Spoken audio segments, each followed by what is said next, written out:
Court judgment and the Madras High Court judgment, which mentioned that the medical curriculum is very transphobic and queerphobic and needs change. So we are looking at the medical curriculum and trying to understand how to make it trans affirmative. And the third one, which we recently launched, is a project to understand the access to vaccination by the transgender community. What are the structural barriers or factors which lead to lack of access of the vaccines to the transgender community? Now, while we did these projects in the last 2.5 years, there were a lot of lessons for us as researchers, as being part of the research team, and these are a few points which I want to share with all of you. One of the important principles with the transgender community goes by is nothing about us without us. So whenever you are talking about the welfare of the transgender community, you have to ask, where is the transgender community on the table on which these decisions are being made? Are other people going to decide about the transgender persons, or can we involve the transgender persons in this decision making? So even when I'm conducting research,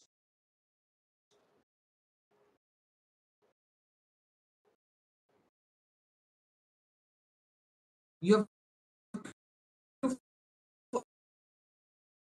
I have to first see what is my identity. If I identify as team members and not just as participants.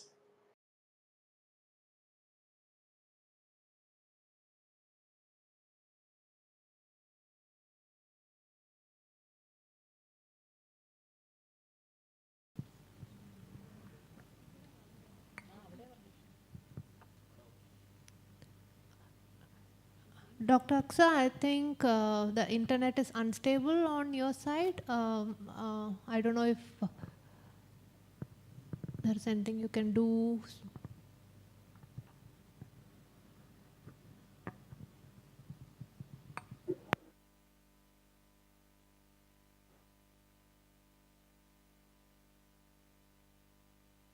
Am I audible now? Yes, you are. Yeah.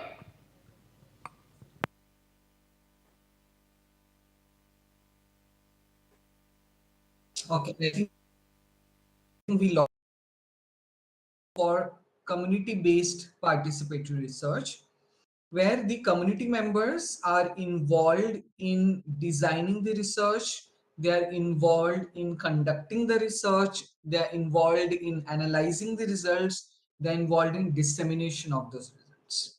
Okay, so in all the projects that we are doing, we are ensuring that the community is part of our research team. So even if you are planning to do some research, that's an important point. Second is, there are these two basic groups of research, that is, you have quantitative research and qualitative research. What we've realized that this quantitative research has got quite limited role in answering the research questions that we want to answer when it comes to the trans community.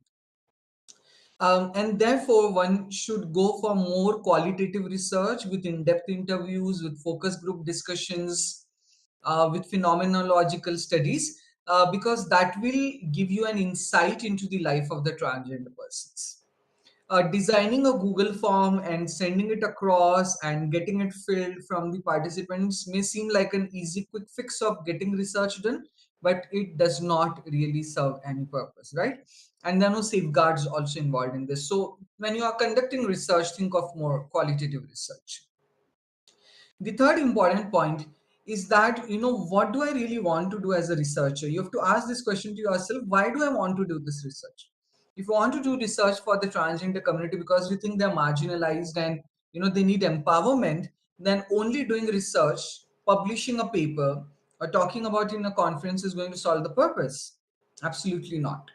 So if you have to be a researcher in the trans community, you have to be also an advocate for the rights of the transgender persons. You cannot separate the two. You cannot say that I'll only do research and I'll not do advocacy, that I'll not educate people in my research team about it, that I'll not educate my peers and community members about it.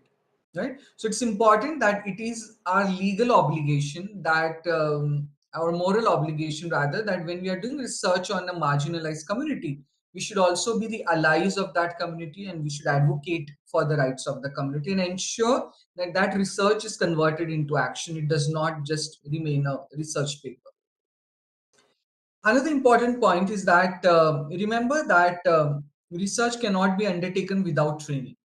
All of us are getting trained to become researchers. But when I'm doing research with a special community, for example, with neurodivergent children, and I'm not an autistic person, I don't have that understanding. I need to be trained into uh, performing research with the neurodivergent group. If I am someone who wants to research with the Dalit community and I don't identify as a Dalit person, how am I going to understand and get that sensitivity? So remember that before you do research with the trans and the queer community, you have to undertake some form of trans sensitive research training. You have to check your own values, ethics, moralities, and question yourself, like is my faith, for example, going to come across when I'm interviewing. So suppose I'm a Muslim and my religion says that homosexuality is a sin, and I'm with the community. Going to navigate that? Is that going to come across as a bias or a phobia which I has? I'm someone who thinks that sex work is wrong, that it basically exploits women, it is prostitution, and it's criminal, and I have a lot of opinions about it. How then am I going to conduct a research with the transgender sex workers and also respect their choices? I have to also understand that I'm someone who is like a teetotaler and I don't like people doing drugs. But oh, these transgender people with whom I'm doing research, they take a lot of drugs. How is my values going to clash, with the opinions and practices of my interviews? So it's very important, to train ourselves as researchers, because these difficult situations and questions are going to come. Yeah. And we don't want that you as researchers with the trans or queer community should end up doing harm to the community by triggering them, by making them think that they are doing something illegal, immoral, unethical.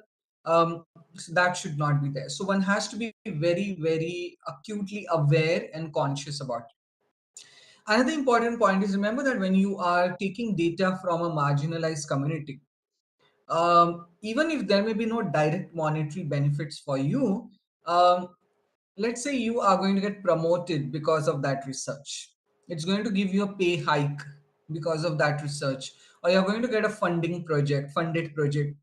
You have to ask yourself, where have I compensated the community monetarily for the time and efforts that they've made to give me that data? Saying that, oh, we are a very poor country and most of our research is non-funded is not an excuse, right? When we do clinical trials, we have to compensate the participants for their time and efforts, for the loss of daily wages, for the time that they're giving. Always think about monetarily compensating the trans community, especially those which come from the highly marginalized strata of the trans community, for the time that they're giving. Always ask your funders, if you're going for a funded project, that I'm going to keep a budget for compensating my participants. Fight for that. Make sure that that category is not removed from your project funds. Then another important point which we learned is that the current trans communities are very diverse. Not just diverse in terms of their identity, like trans men, trans women, non-binary folks, and so on, but also an important point is intersectionality. When I speak as Dr. Aksar Sheikh as a transgender woman, I'm not only a transgender woman. I have a lot more identities. I have the identities of the religion and the faith which I practice. I have the identity of my caste. I have the identity of the place from where I come, the languages I speak, my ableism or disability, and my migration status. Similarly, when you go into the community to research, you have to be aware of these intersectionalities and you have to be aware of how they play a role in ensuring the access to a service, in ensuring that how the people are. So intersectionality should be a component in your research whenever you are doing, because these are very varied groups, and that plays important role. Another point is, we when we say that the trans and the queer communities have a disproportionately high incidence or prevalence of mental health problems, it's important to put that in perspective. Are trans and queer people mentally ill and mentally diseased, and that is leading to them being queer? Or are they queer and trans identifying persons in a society or in a community which does not accept those identities, which criminalizes those identities, which stigmatizes those identities, and that is causing problem and leading to more depression, anxiety, and other mental illnesses, including suicide amongst the trans community? So it's important that when you do research, the mental health component of the trans community is taken into consideration. You are providing safety nets to the trans interviewees, because when you ask certain questions, it may be triggering for them. So you have to ask, if my participant is triggered, needs mental health support, needs some person to talk to who they identify with, where is that support? It may not be possible that you can provide the psychological counseling, but you can always attach yourself with other groups which are providing these counselings, and ensure that that partnership is available and that service is provided to the interviewees. And also, simultaneously make an effort to dismantle this false belief that trans and queer people are mentally sick. It's a product of the discrimination which the society does against them. And last and one very important point is, when you disseminate your research, please ensure that that research findings do go back to the people from whom you got the data. You publish a research paper in a journal which is behind paywall, most of the people are not able to access. Always try and publish it in an open access journal. Even if you're publishing it in an open access journal, it's mostly going to be in English. How the person from the Kinner community who gave you the data, who gave you their time and efforts and opened up their lives to you, are going to access that research finding? So you have this moral obligation also, that your research findings are also disseminated back to the community in a language and means that they understand, because it's about their lives, right? So these are just some of the points, based on my experience of doing research with the community for the last 2 years. And I'll be very happy to hear your views, perspectives, or take any questions. So that is from my side. Over to you, Ayush. Sure. Uh, if folks had any quick questions for Axa, we can do a couple minutes now, or otherwise we can also hold them towards larger Q&As, But yeah, if there are any immediate, questions that are burning in your heart, please, we can maybe take a couple questions. Yeah.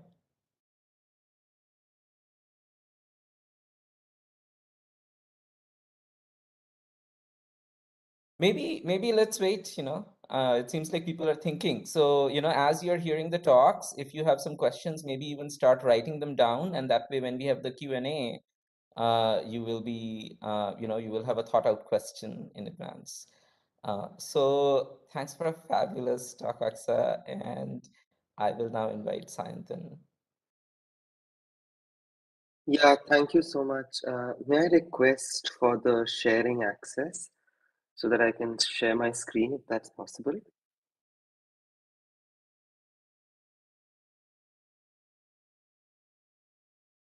And Aksa or Ayush, could you give me a quick check if I'm audible?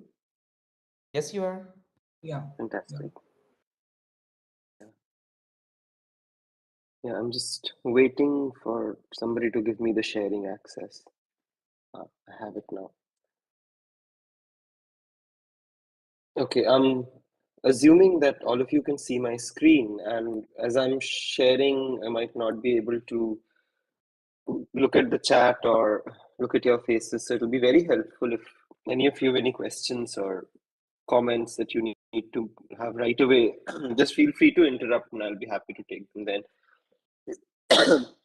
But what I'd like to talk about essentially is a couple of insights that we've gathered over the pandemic from partly from my work, where so I'm a science journalist who writes at the intersection of gender, science, caste, health, and sexuality. And over the past 6 months or so, I've been looking at how transgender persons navigate science institutions.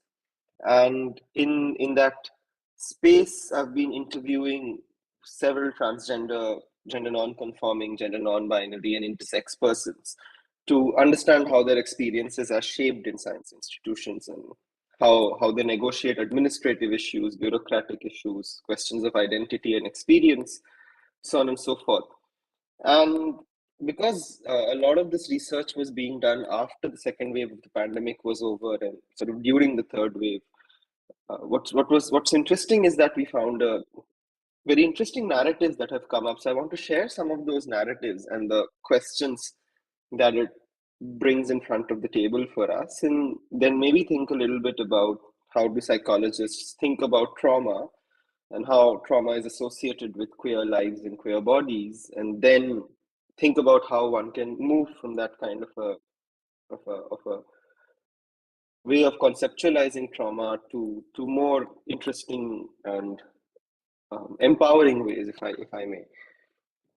So, like Aksa mentioned, there's really no doubt that the pandemic has had its severe impact on queer lives. And they seem to have been, so at least Neil Sen Gupta, who's the deputy manager of the Center for Gender and Sexuality Studies, Center for Studies in Gender and Sexuality at Ashoka University, conceptualizes the impact of the pandemic on queer lives under four broad categories. The first one being the fact that a lot of queer people have had to move into spaces where there's increased supervision and regulation of their lives. So, for example, queer people who were living away from home, queer and trans people living away from home, they've had to move back to their families, birth families, and there they are being supervised and regulated further. And then that sort of feeds into the idea of heightened sense of dysphoria, because many queer and trans people have had to move into spaces where they don't feel comfortable, don't feel empowered sufficiently. They seem to report a heightened sense of dysphoria. And then there are two state sanctioned exclusions that we encounter fairly well. One is the state sanctioned exclusion of queer trans people from healthcare that Aksa spent quite some time focusing on. And then there is state sanctioned exclusion of queer trans people via insistence of identity proofs at ration distribution centers. So as the pandemic was raging, especially the second wave, people had sort of emptied all stores. There seemed to be some kind of difficulty for people in procuring essential food stuff. And one of the ways that a lot of working class queer and trans people access essentials is through ration distribution centers. And the government did try to implement free ration for a certain group of people from these distribution centers when the pandemic was at its peak, but transgender people could really not access these benefits, if one might call, not even benefits actually, just subsistence that they could work with during the pandemic. They couldn't really get it because there was a constant insistence on identity proofs.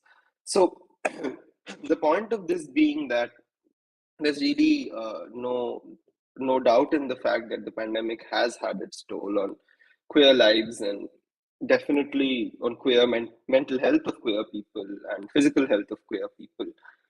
But that said, when I was working and collecting narratives for my report that I've been talking about, I spoke to a student, an ex-student of psychology who did their psychology degree in a private university. The person identifies as trans, and they said something very interesting. So I'm just going to read the narrative out, and then we can talk about it further.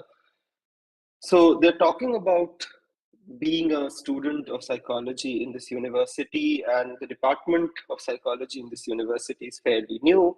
So the number of students are fairly limited. Most students seem to be students who were assigned female at birth, and few students who are assigned male at birth. And the washrooms are binary gender based, which means there are male washrooms and there are female washrooms. But looks like male washrooms are empty. So the person whose narrative this is a transgender woman who's able to still access the male washroom, most because it is completely empty and there's nobody else for the most part of the day using it. So I'm just going to read out what they've said. So the washroom was always empty and I felt safe. And since I was feeling safe, I never brought up the issue of washrooms. But then I didn't even realize that this could become a topic of discussion. It came as a realization, and I really felt bad when I got to know that one of the psychology professors brought up a discussion in my junior's class. The person says, the professor is saying, is this anarchy? Somebody who is assigned male at birth and has not undergone any medical transitioning or anything, them using conventionally reserved space for women, isn't this anarchy? But before I could go, so this is the professor has spoken their bit, and our participant, our respondent, is answering again. But before I could I got to confront that person. The pandemic came and classes shifted online. Then I found euphoria. I know the world was dying, but my euphoria came at its cost. Because no more public transportation, no more people staring. Now, when I came across this narrative, for me, this was particularly interesting because when I started with the project, and for most people who've been reporting on the pandemic, it was fairly a narrative of difficulty. It was a narrative of death and disease. It was a narrative of mental health, and it was a narrative of trauma, of failing mental health and trauma. But then I spoke to this person, and this is just one of the representative chunks of text, narratives, and lived experiences that you see. But several people, especially transgender persons, said that while the pandemic was fairly distressing, the pandemic also offered moments of euphoria. And that sort of got me thinking about, okay, how is it that in a surrounding of death and disease, in a surrounding of failing mental health, in a surrounding of trauma, in an environment of trauma, that people are finding their euphoria? And the reasons, after some thought, started appearing fairly clearly. So much like the person whose lived experience this is saying that the person doesn't need to take public transportation, the person doesn't need to face the very vilifying nature of people staring at a transgender body. People are, and then the pandemic brought with it, it's because everything shifted online during the pandemic, people could now, a lot of transgender people could, along with their classes, let's say, take up part-time jobs because everything had shifted online, therefore start saving money for their transition. Those who want to medically transition, of course, or they were engaging in activities that they just didn't have the time for previously, and they were sort of affirming their gender better. So all these narratives sort of came together, got me thinking, and again, it seems like even Niels and Gupta independently observed some of the enabling natures of the online mode, at least for transgender persons. So Neil writes, the cancellation of Pride events, which are remarkable for bringing together queer communities this year, following social distancing protocol, nudged many to shift online for curating live shows, podcasts, digital exhibitions, open mic segments, and listening circles. Apart from reimagining cultural spaces for queer expression, we continued to forge political solidarities through virtual protests against the unlawful arrests of anti-CAA protesters, Dalit and Adivasi rights activists, students, and dissenters that continued routinely unabated during the lockdown. Online mutual aid initiatives have opened up avenues for amplifying solidarity efforts to sustain the livelihoods of marginalized queer persons. And to sum all of this up, what Neil says is bidding adieu to a tumultuous year. And this was written in 2021. And the year that is being spoken about is 2020. So bidding adieu to 2020, we have carried with us hope for a reimagined future and greater possibilities of community building, despite the discouraging circumstance.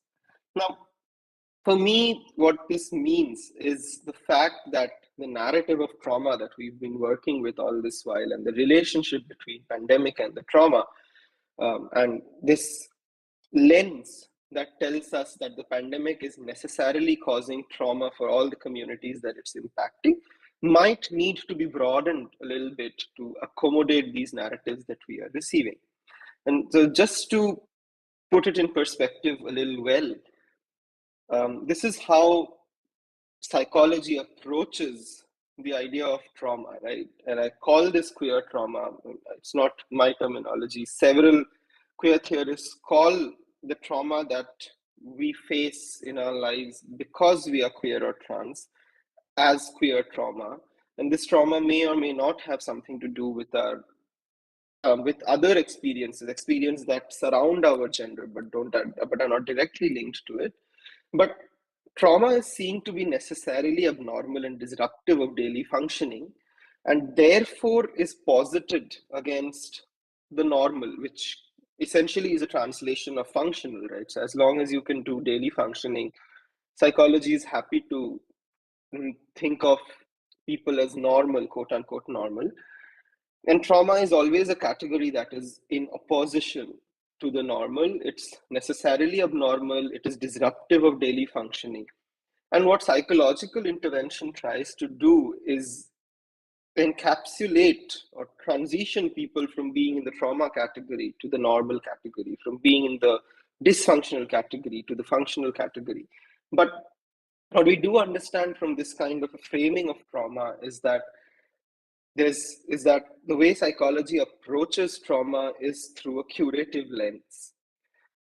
What the live narratives that we just witnessed, both from Neil's article, Neil Sengupta's article, and from the narrative that I showed you from my research, what you see, what that tells us is that the lens needs to be broadened. And I'm calling it queering trauma, from queer trauma, the fact that trauma is embedded in our bodies and our identities and our experiences as queer people, to thinking about trauma in the broader framework of who we are. And a big aspect of queer theory is the way categories are challenged and the way the dichotomy between trauma and the normal has to be challenged.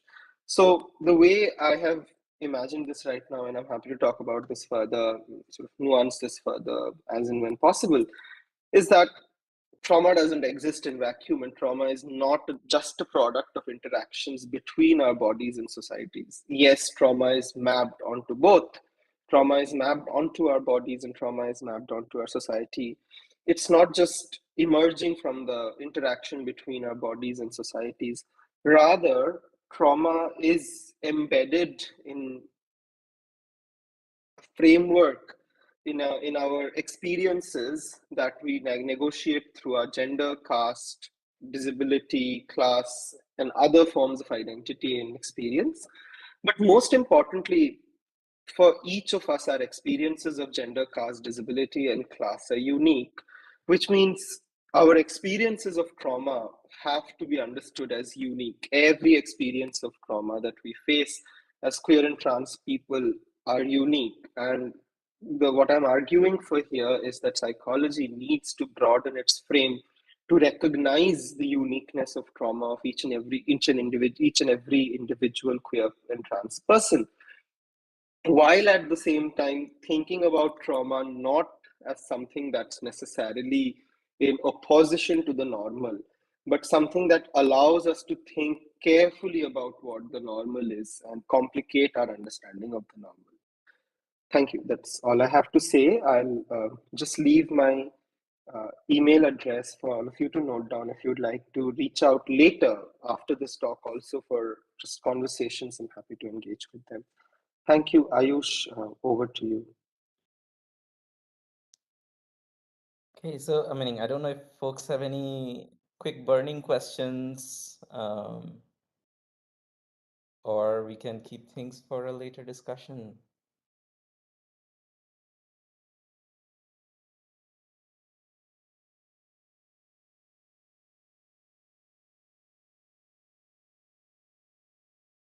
Okay, I'm going to move forward and thank you, Sayantan, again for the fabulous talk.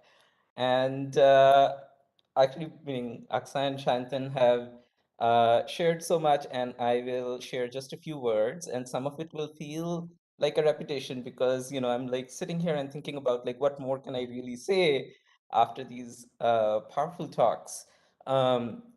But maybe it can act like a little bit of a summary and a collective sort of like bringing together of points. Um, so the first thing that I wanted to note was that the pandemic churns the inequities that are in place already. The pain and uncertainty was new for some, but for many in society, it was adding to an already full bucket. Right? This is the context within which, as psychologists, you might consider the question of research. Um, the pandemic has caused pain and upheaval in the lives of folks who are otherwise privileged, right? But these impacts have exploited and exacerbated the inequities that are already existing in society, right? Like it's not like society did not have pain, did not have trauma, and then the pandemic came, and so now is the question of research in the times of COVID. But there was pre-existing trauma. But again, from stories that you've just heard, this isn't uniform, right? Because trauma coexists with euphoria, doesn't wipe it, doesn't overlay it. It coexists with it in complex relationships with it. So this raises the question of, when you are doing research, whose questions are you really asking? So I routinely come across surveys, right? Master students, they want to do their thesis and they would, send out a survey that will get circulated on listservs, for example, right? Or think about more structured research also. And it will include questions like, how was it coming out to your parents? Have you heard of conversion therapy? What do you think about it? And I want to think about this. This is meaning at 43, when I hear those questions, I still have to take a pause and relive some of it. If I was to answer some of that question, I can't believe what it would feel like to me if I was answering that question when I was 19 and trying to figure these things out for myself. And so that trauma becomes consumption for somebody's research, and that is not okay. Queer folks can have contested relationships with their biological families, right? Questions like this can be triggering and re-traumatizing. It might be new to folks who are not from the community to hear these words of trauma, and it might make you feel good to be like, I'm giving voice to this in my research paper. But as Aksa pointed out, it's going to sit in some journal and read by other, probably non-queer, non-trans folks. And I'm using the words trans and queer, and that also betrays my own positionality from which I speak, because I hear Aksa said that what if you were working with kinder populations, right? And so the gaze that we are bringing to this question, even in the use of terms such as queer, trans, versus Koti Hijra Kinnar and Thirunan Gaidrik, those terms really different, right? So what are the ways in which even in our language we are bringing Western terms, and what happens when those who don't identify with those terms look at your survey? What are the ways in which they might say that even in this survey that is already traumatizing, there is not even a place for me, right? So think a little bit about how they experience that. So whose questions are we asking? And then who is listening? The default answer is that, we are listening. But how do you even listen to what the responses are when you're working with folks who are facing structural and cultural marginalizations? Can somebody who doesn't quite experience that marginalization really hear those voices without a deep embodied understanding of those inequities? Okay. And when we are listening to them, how are we really listening to them? folks in marginalized communities are not monoliths. We have heard from Aksa and Sayantan talking about experiences of queer, trans, queer and other marginalized communities, right? And saying that that is not uniform, right? So I asked the question, what scope is in your research to hear queer joy, not just queer trauma? And then what purpose will your research serve? Too often research ends up constructing marginalized communities solely from a dominant gaze, right? Solely constructing them as uniform, monolith, traumatized, and then somehow there's a savior researcher who'll come and shed light on it when these conversations are already happening in the marginalized communities. So how can research that does not actually situate itself within the struggles and the debates and the discourses that are already happening within the communities, how can we think about, like, what the purpose of that research is, and whether you can even able to listen to what the survey might be, or any other instrument, right? Like, it doesn't have to be survey. I think the qualitative research also has these same kinds of problems, right? Where the questions that you ask still bring the researcher gaze, still bring the dominant gaze. And so how do we subvert that gaze? Because if we do not subvert that gaze, then we end up re-inscribing that dominant gaze, right? Like, then we once again are constructing in our research, we are constructing queer lives from cisgender heterosexual eyes.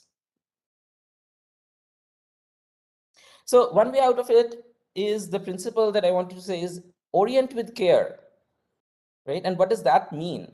At a rudimentary level, I think, like, there are some very, very things that you can actually do, right? Think about how might someone receive your questions, right? If there is a possibility of trauma, what provision does your research design have of addressing that? And Aksa also talked a bit about these steps that you can take in order to engage in research with care.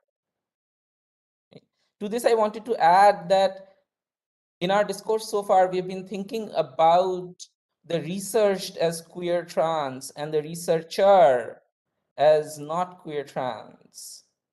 And if you were to break the dichotomy, then think about the researcher who can also be queer, and what possibility of trauma to self exists for a researcher who has experienced the structural and cultural marginalizations in the society. So quick example, as the sometime last year, I was working on a project with a student, and we were trying to understand, or the objective was to try to understand what are the experiences of queer students on campuses as they inhabit spaces that are more science oriented and spaces that are more queer oriented, where like, does the trans experience move back and forth, or is it encapsulated, right, and segregated? But as we started doing the research, a lot of things came up for us, and we realized that engaging in these questions and even reliving our own experiences is not as simple as being able to just go and do some research with folks. And we were thinking of qualitative research, right? Meaning just doing a few interviews. And even then, just in the research design, a lot of things came up from us in our current and in our histories. And so one of the things that we did was pause that research, because we needed to handle ourselves, our own selves, with care. But I want to move beyond the sense of care in terms of just sort of like, providing support. I want to think about care as a political act, right? And so thinking about how are you participating in the social and political struggles of folks you are treating as research subjects, and their communities. And so once again, you might have heard, right, Aksa noted that you have to join the political struggles. We can't treat queer trans communities as subjects from which we can extract some kind of a knowledge and publish a paper and move on. So what are the ways in which we stand in solidarity with the communities that we purport to care for in our research, right? So political action and knowledge production cannot be separate in that way, right? And then how is the research giving back to those individuals and those communities, both to the individuals and to the communities, right? Oftentimes, folks don't even report back their findings to the communities, in case that in language that is inaccessible, in case that in journals that are behind firewalls. But what use will be findings that embody the dominant gaze?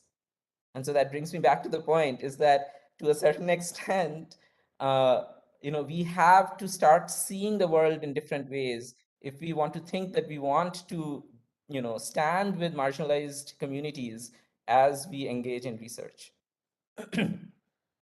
um, Part of this dominant gaze is piecewise treatment of queer folks, stripping them of class, caste, religion, nationality, ability, and other forms of marginalization.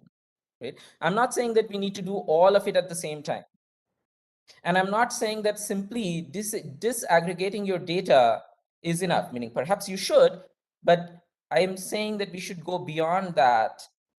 We need to understand how the experiences of folks who are experiencing the cultural and structural marginalization, how those experiences are structured by multiple forms of marginalization along lines of caste, class, gender, nationality, ability, and creating those unique experiences of trauma and of euphoria that Sayantan also talked about. Right?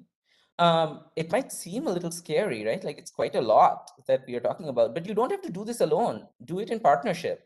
And what do I mean by that? I don't mean that you consult somebody from the community that you're researching with for a couple of hours just to get some views. I think it is about building them in, building research designs with them.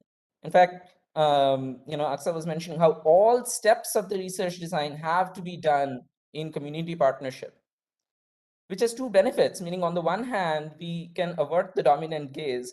On the other hand, you don't have to do this alone, right? Because otherwise the question comes up, this is too hard. This is too hard. What you're saying is really hard. I have to do a master's thesis, I have to do a PhD thesis, I have to satisfy these funding demands or so on and so forth. To that, I want to say, I want to be very clear. The academy is not entitled to research. The academy does not have a right to produce knowledge on the body's emotions, experiences, desires, passions, aspirations of people, converting them into data.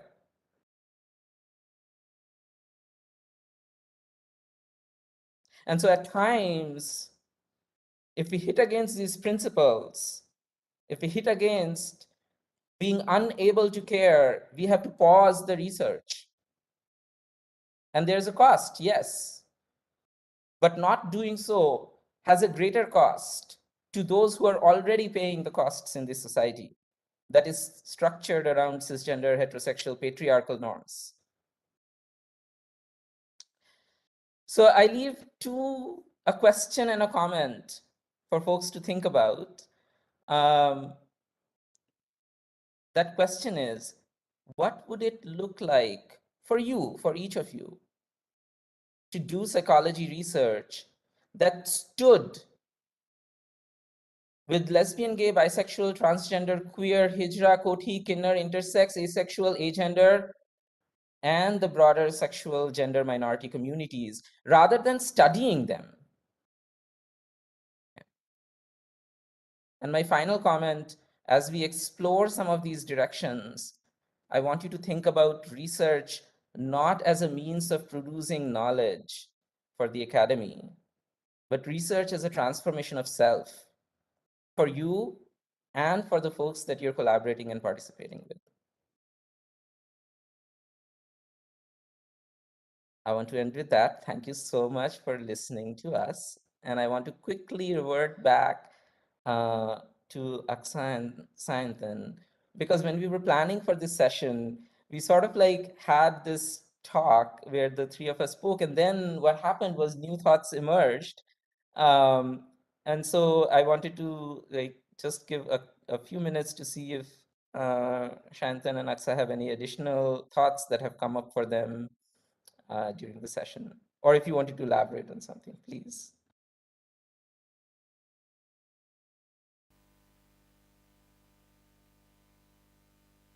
So I can't hear you.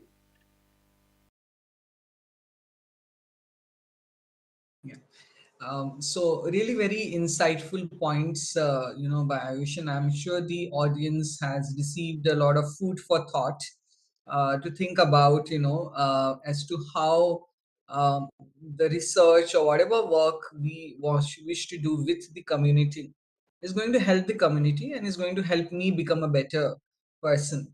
So that's something very important. One point which I wanted to raise is that we have been constantly hammering on the fact that as cis-het people, as cisgender people, as heterosexual people who want to do work with the transgender and the queer community, it's very important to involve the community members in every stage of your research, right from planning and writing the research question up to the stage of dissemination and then pursuing for action with the authorities. But then I'm this has been my experience, and I'm sure this has been the experience also with Shayantan and Ayush. They can talk about it. Is that we get every week some or other email which requests us to guide in the research that a particular student or professor is doing. They want us to also collaborate with them in the research, and nearly 50% of such requests we end up turning down. I won't be speaking in we, sorry, I'll speak in my personal experience. I end up turning down nearly half of those requests. This may happen to you also. You may approach, let's say tomorrow, me or Shantan or Ayush or some other trans queer academician and researcher. Why do trans and queer people turn down your request to research on the trans community? One is, your email or whatever conversations we have with the researcher does not satisfy us that you are sensitive enough, knowledgeable enough, concerned enough about the community to undertake this. Reflect that you want to do a research just not for academic purpose, but because you stand for the community, you stand by the demands and the rights of the community, you stand for equality, justice, and those principles. That has to reflect. It has to reflect that you have an understanding of the community, the issues of the community, and are wanting to involve the community. So there should be no tokenism that, oh, we have taken Aksa in a research team and she's guiding us.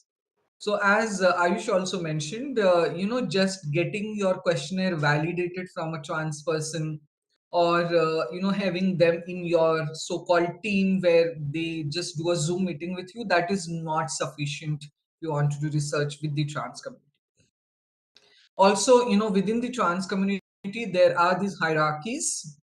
I'm a very privileged and empowered trans woman who teaches as a professor in a university, and I frankly have not faced the kind of discrimination which a Kinnar person faces when they go for Badhai in the community. I am not the spokesperson of the Kinnar community. Having me on board does not give you clearance to do research on the Kinnar community. If you really want to do research with the Kinnar community, you don't need academicians like me, you need persons from the Kinnar community.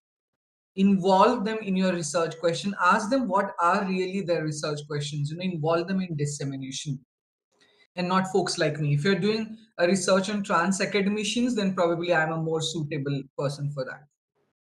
And lastly, one very important point that I want to mention is that trans people, queer people do not owe cis-het researchers anything. I would like to underline and repeat that. Trans and queer community does not owe anything to these cis-het researchers, right? So you will have these experiences where the queer community, who has been the subject of research for quite many years now, is going to refuse accept that. Okay, so we do not owe anything. If they are doing that, it's a favor that the research participants are doing to the researchers, and you need to acknowledge that. You need to ask them, what can we do, as outsiders, as allies, after having collected all the data for the community?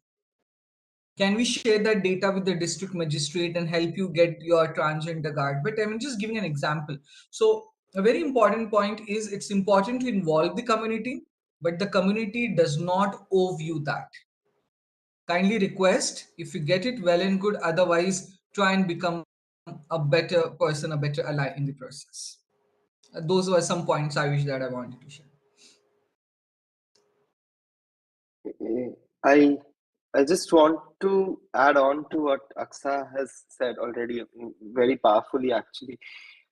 So what I was thinking about is that no relationship is without power, right? I mean, you cannot conceptualize a relationship between the researcher and the researched as a relationship that is not inherently power biased. So the researcher always enters the field thinking about how, I mean, with a position that is more powerful than the researched already. So as psychology researchers, you actually have a lot more power because you're sort of analyzing the person psychologically constantly as they speak to you, as they even talk to you. One so the question, I think, and it's not an easy question and I don't have answers, but I think what we do need to think about is how do we unsettle these power equations. I don't think there's any deleting these power equations. They're here to stay, but at least how do we unsettle them to make the process of research something that's not as toxic and as harmful for people on the margins, right? And I'm saying this because, like Ayush said, it's an exacerbating process. It's not that the researcher marginalizes me suddenly, but the researcher further marginalizes me when I'm already on the margin, right? So yeah, this is something that's an evolving conversation, and we must take it up as we go ahead. Yeah, thank you, Ayush and Aksha, Yeah. and for everybody. And I'll add a final thought, which came up actually in our discussions when we were planning for the seminar. And that is that part of this politicization of care, or the political version of care, is studying power. So you don't have to study uh, queer trans communities. You don't have to go and treat them as some category of people that we can, somehow do research on. You can look around and do research on how is society organized by cisgender heterosexual patriarchal folks. What are the ways in which they talk and behave, relate their experiences, or think, that constructs this cishet patriarchy, right?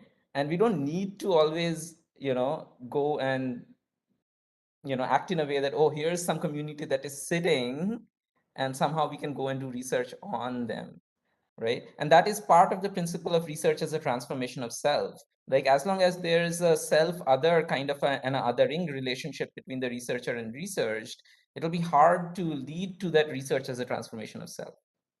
And so part of that is to turning the gaze on yourself.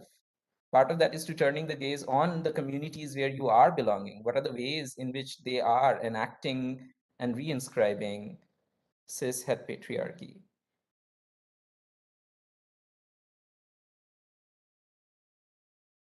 Should we open up for questions? Awesome. Okay.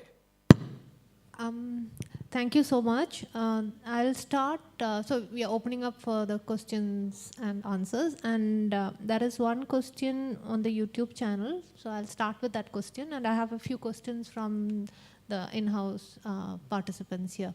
Um, Tissy Mariam Thomas asks, such an enlightening session. Thank you, resource persons and organizers. My question is that, how do you suggest a process of doing research in psychology which is ethical to the community?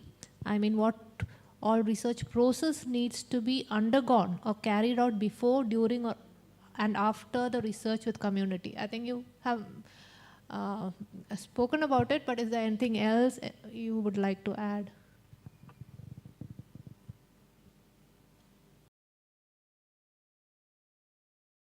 I Can I think answer? Aksa has spoken. Yeah, you please answer. I was just going to say Aksa has spoken in depth about this, so maybe you can.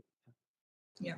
So whenever we speak about ethics, whether it is bioethics or whether it is research ethics, we need to understand those basic principles, and we need to remember those basic principles. So one important principle is beneficence or non-maleficence.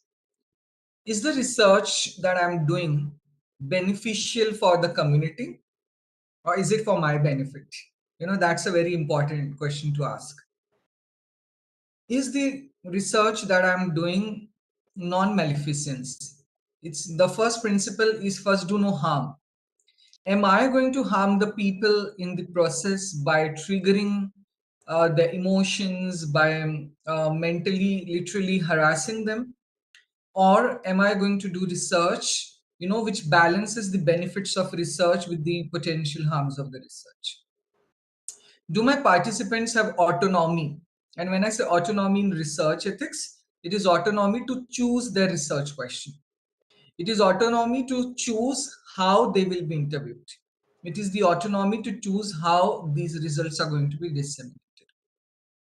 It's very important to maintain confidentiality and privacy when you are doing research, especially with a very small group that can be easily identifiable. So I'll just give an example. If suppose you do a research and it's a qualitative research in which you do an in-depth interview with a transgender woman who is Muslim, teaches in a university in Delhi, you know who that person is, right? So remember that when you are maintaining confidentiality within the trans community, it's a very small community. So make sure that that confidentiality is maintained in such a way that people don't get identified if they don't wish to, especially. Another important point to remember is informed consent. And this is something, it sounds very basic. Oh, come on, research, everyone takes informed consent. But when I say informed consent with the transgender community, some of them may be illiterate, some of them may speak a language which we don't understand, or our languages they don't understand. So how are you going to ensure that that informed consent is really informed decision which is made by the participants? Have we told them that even taking an interview can do harm to someone? Have we told them what are the relief measures available for them during the interview, post interview, maybe one day after the interview, for them to take, in case they are triggered emotionally from the interview?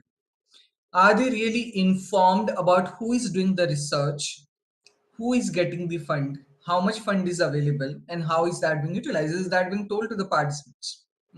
So doing research with the trans community, we have to expand our horizons of ethics and not just be, okay, this is obligatory in the ethics committee approval, I have done this, tick tick tick. No, think as a person with the perspective of justice, that where do I really want to expand my horizons of ethics?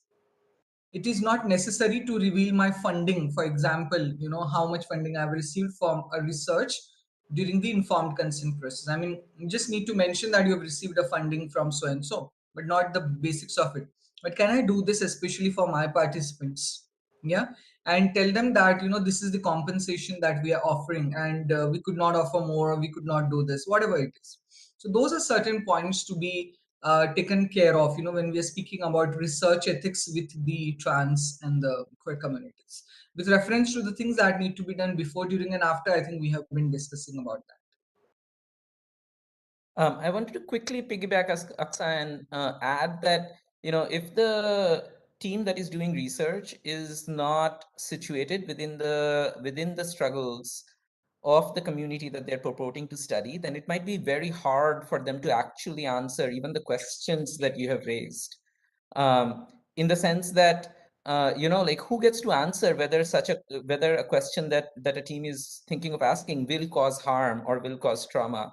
Who gets to answer whether the person who's interviewing wants to be identified or non-identified, right? And so in a lot of ways, meaning I just have to piggyback and ask is, if your team is not situated in the struggles, then it might be very easy for you to say, oh yeah, we asked all those questions that Dr. Aksa had asked, and we have decided there is no harm, you know And we will follow the routine protocols of anonymizing, and bingo, we are done, right? And I want to say, no, you're not done.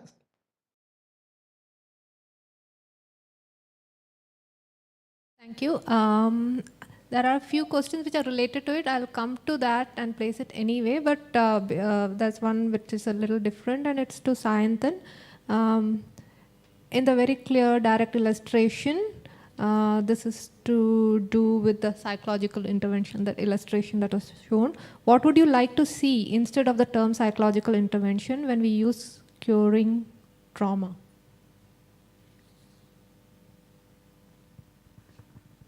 So, I mean, see, my problem is with the attitude of intervention that is not just limited to psychology, but is also, broadly any of the medical sciences. In fact, science as a whole is a very intervening force, and it intervenes in nature, intervenes in the lives of people.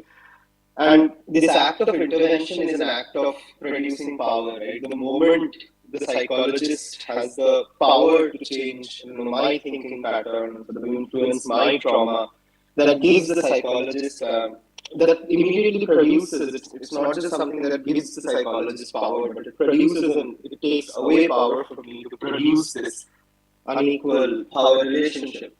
So, what would I like to see there? I don't know. I don't think it's an easy question to answer. But as psychologists, what one should be thinking about is how can this attitude of intervention be changed, right? I mean, how do you plan to make the conversation more enabling without um, perpetuating a relationship of the diseased and the curer, of the abnormal and the normalizer, per se. So, and it's something that's, to be honest, partly not for me to think about because I'm not a psychologist by training and I don't really have much of psychology knowledge. But it's a collective question that has to be addressed, both from within the psychologists community as well as in thorough conversation with other queer and trans people who access these facilities, quote unquote.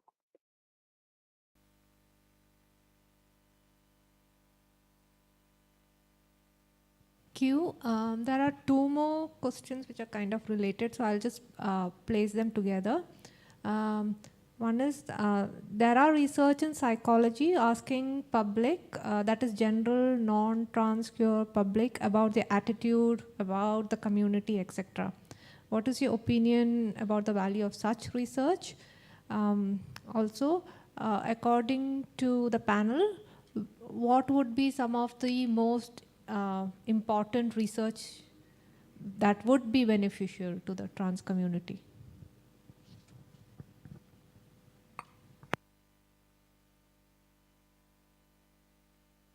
Ayush, do you want to answer that? I'll pitch in with just one point. Go ahead, pitch your point. I'll come in after both Aksa and Ayush are done. Okay, sure. So when it comes to doing research on the transgender topics, for example, with the cisgender community, I think that was the question. Yes, that is also needed, to understand how the cisgender community has been marginalizing, stigmatizing, criminalizing, discriminating against the transgender community for decades now. So yes, those confessions also need to be documented and published. One concern, so as Ayush mentioned that we three had gotten into a discussion prior to this meeting and we were sharing thoughts, and one of the reflections that we had is when your research team has got trans folks present in them. So for example, in the research that we are doing, we do have research participants who are cisgender, for example, and who are, for example, plastic surgeons, and they identify as cishet men, and I am interviewing them. Some of the statements or comments that they make can be highly triggering to me as a researcher, and that also needs to be taken into consideration. So, with this experience, then we built in safeguards within our research protocols on how, when a trans person is interviewing a cis person on issues which may be traumatizing or triggering, how that will be taken into consideration. So remember that protecting your research team is also important, just as much as protecting your vulnerable research participants is. Yeah, over to you, Ayush. Fabulous. I think the second question was like, what kind of questions to pursue, right? Am I getting that right? Raj? So I want to refuse that question a little bit. And part of the reason, enacting the refusing research principle. And the reason is, I think it's hard, that feels like, I have to take on the mantle of being a representative for the trans community rather than just sort of like being a queer non-binary person, um, as myself, right? And so I think that there's a danger of sort of like assuming that somebody on the panel can actually say what precise research needs to be or should be done. And I think on the other hand, what we've been trying to do is to sort of like give a perspective of what are the ways that you might want to think about when you're pursuing research. What are the kinds of things that you might want to do to create a safety net so that you may not cause harm to either the research team or the folks who you are partnering with on research, right? And I think that might be the orientation. And then what precisely would you want to ask? Meaning that has to come out of you and the people you're working with, right? Like that cannot, and this is continuously like I'm trying to ping, if we are thinking about research orienting to care, if we are thinking about research as queering trauma, if we are thinking about research as a transformation of self, then there cannot be preset questions that you just go and investigate. The questions have to emerge out of your, embedding within particular communities. Like that's where it has to come from. It cannot be pre-given. Yeah, so I just want to draw from what Ayush had said previously, which is, and again, I also refuse to answer the second question. The main reason behind it is that there's really, I mean, A, it is not the burden of the marginalized to tell non-marginalized people what they should be doing.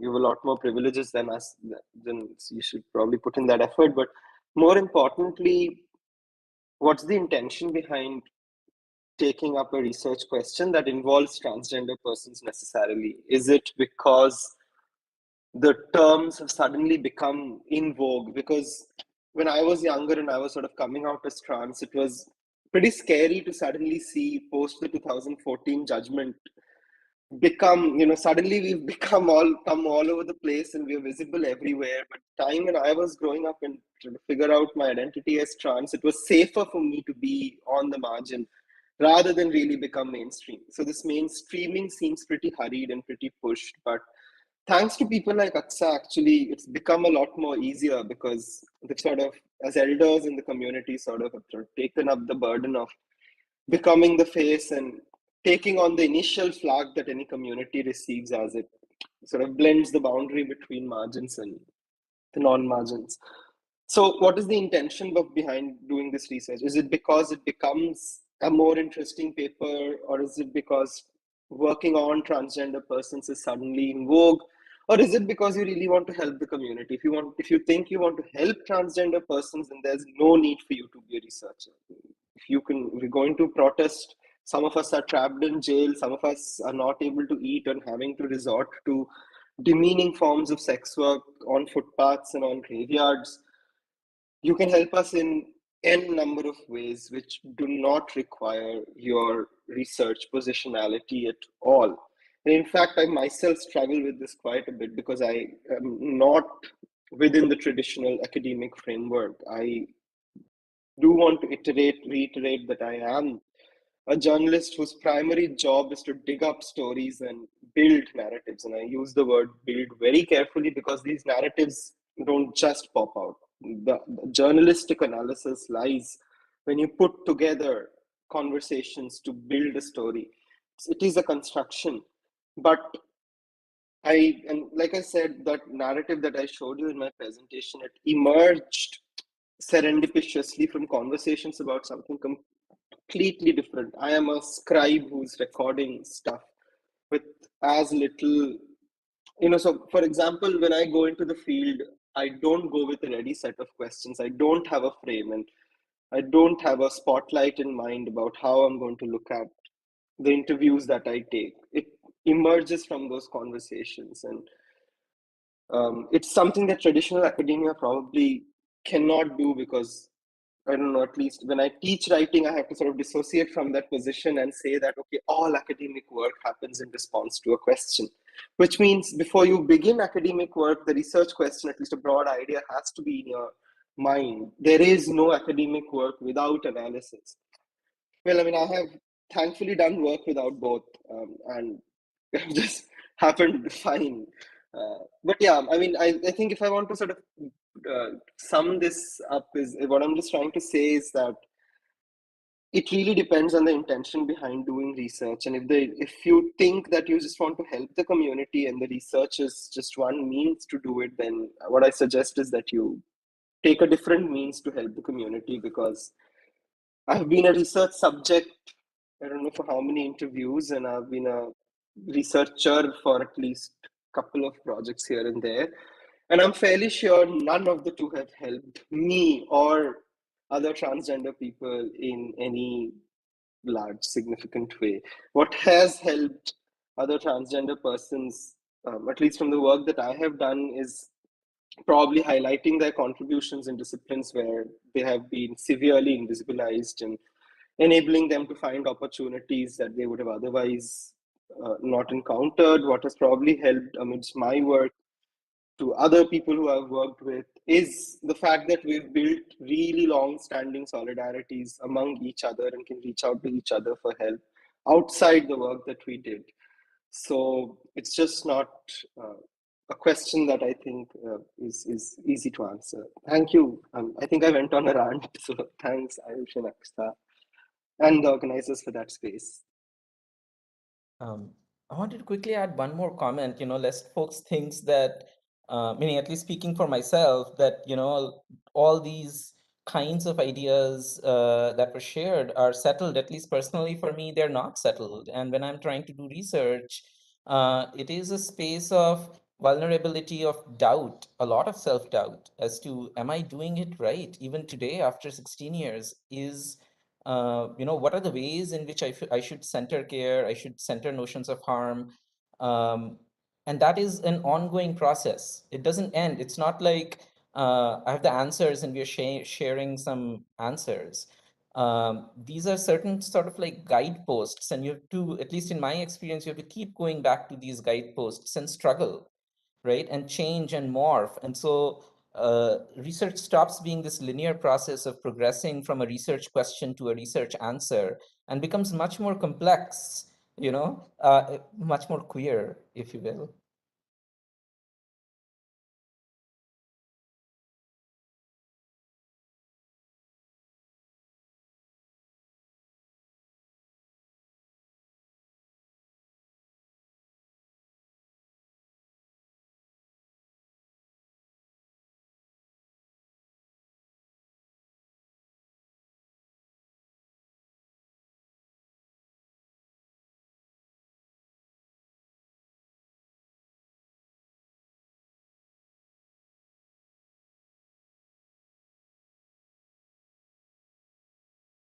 Been translated from Malayalam, so maybe the language may not sound appropriate, but in Malayalam it sounds appropriate. It's just an issue with translation.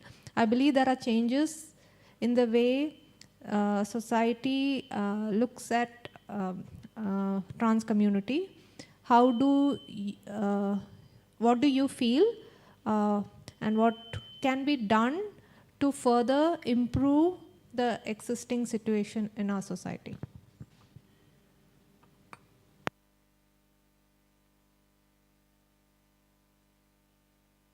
I can. Yeah, No, sir, Sayantan. go ahead. Go ahead.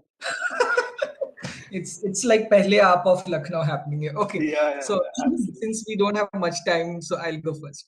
So one point is, when it comes to the legal protection, we have the Transgender Persons Protection of Rights Act.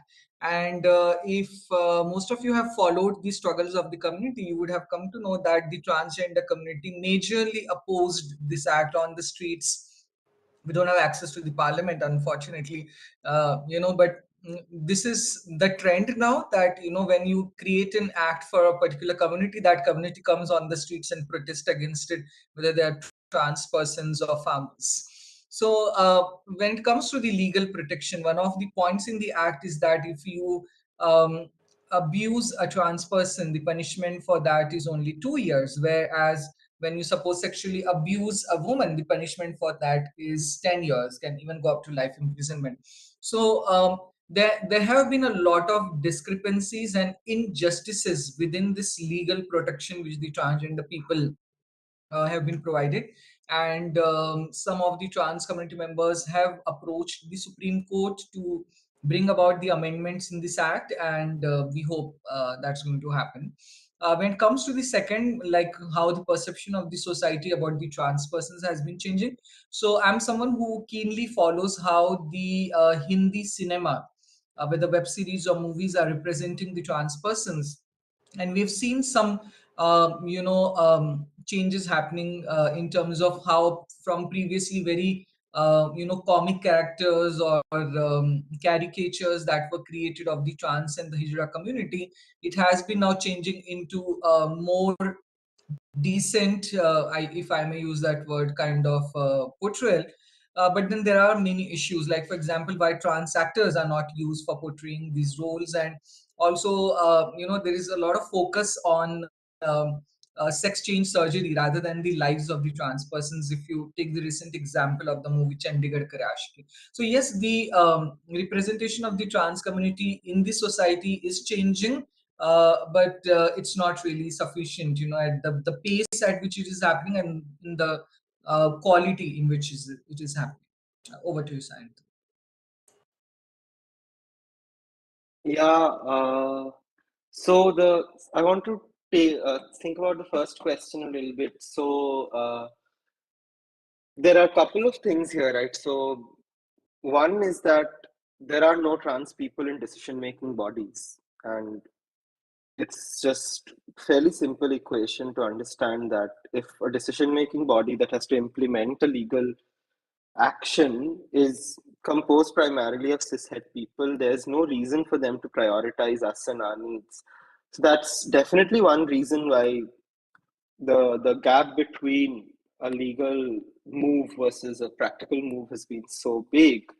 But the other thing is that, when we assume that the law causes emancipation, we think about it as this trickle down approach to social justice. It's actually a word from Kimberly Crenshaw. It's not a trickle down approach to social justice. It doesn't work. I mean, assuming that just because the judges have given a sort of emancipatory order doesn't mean the person who's going to implement on the ground is going to suddenly become a person who's sensitive to trans rights. This trickle down approach to social justice just doesn't work sometimes. And the third thing is that the process is itself so long drawn.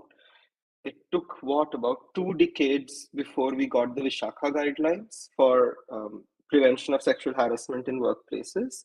And again, if I think 1991 is when the first anti-377 petition was filed in the Supreme Court or Delhi High Court, I don't remember. So 1991 to 2018, you can count how many years it's been before you even got the reading down of 377 judgment. So the legal process is expensive, the legal process is extremely long drawn, and it happens in a language that is more or less inaccessible to anybody and everybody who doesn't understand law. So if you put all of these together, there's no wonder that even if transgender people want legal recourse, there's just too much to navigate for us to get it, and it just extends the lifespan of this legal process even further. So yeah. The second question is whether the society has been more accepting or not. I don't know. The society certainly has embedded the vocabulary a little more. So I do see trans as a vocabulary a little more embedded in society. But I'm actually thinking whether my experience from, let's say, pre 2014 being trans versus post 2014 being trans has changed. And I don't think so. I mean, it's just that I have become more independent as a person. Like 2014, I was in my undergrad. Now I'm no longer a student. I teach at a university, I work as a journalist, make my own money, live in my own place, live with my partner, and all of this. And yet, there are more than enough moments of fear, anxiety, oppression, marginalization, where I have to sort of self limit and self censor and I don't know, psychologize my identity to ensure that I don't become a victim in society. So I just don't know whether society has moved. It's moved, at least to encapsulate the vocabulary, maybe yes. Has it moved to make my life any better? I don't know. I don't think so. Yeah.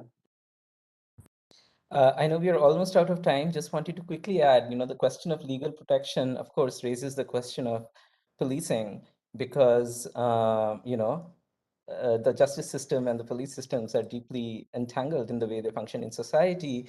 And, when, and the queer community has complicated and contested relationships with the police, right? On the one hand, sometimes we do need to look to the police for certain kinds of protections. On the other hand, in many, many cases, the police is also an instrument that ends up sort of like traumatizing us, right? So it's a contested relationship. And when we saw the full program of this seminar, to Aksa, to Sayantan, to me, it gave us pause to see the final speech being by a policeman. And I don't mean to bring this up as a way of a critique. I want to bring this up as a loving invitation to all of you to share in the discomfort and the contested feelings that came up for us, right? And sit with that discomfort, not in a sort of like a justification or a reason or a defense move against it. None of that. I just wanted to lovingly invite everybody to share in our discomfort and sit with it as the final point.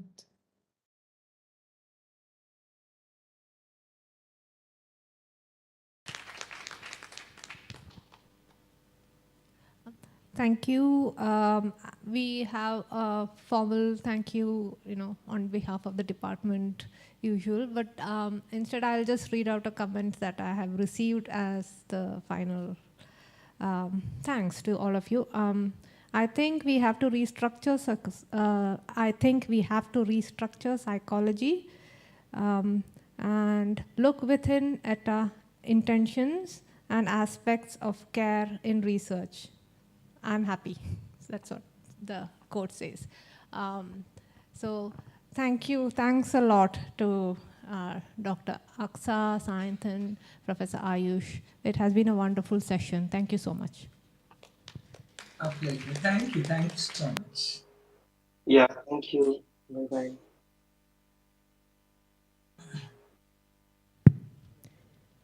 Yes, so it's time for some refreshments. So let's take a short break, and I request everybody to be back at 12 p.m. for our open house session.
Welcome back, guys. So now we are into our open house session.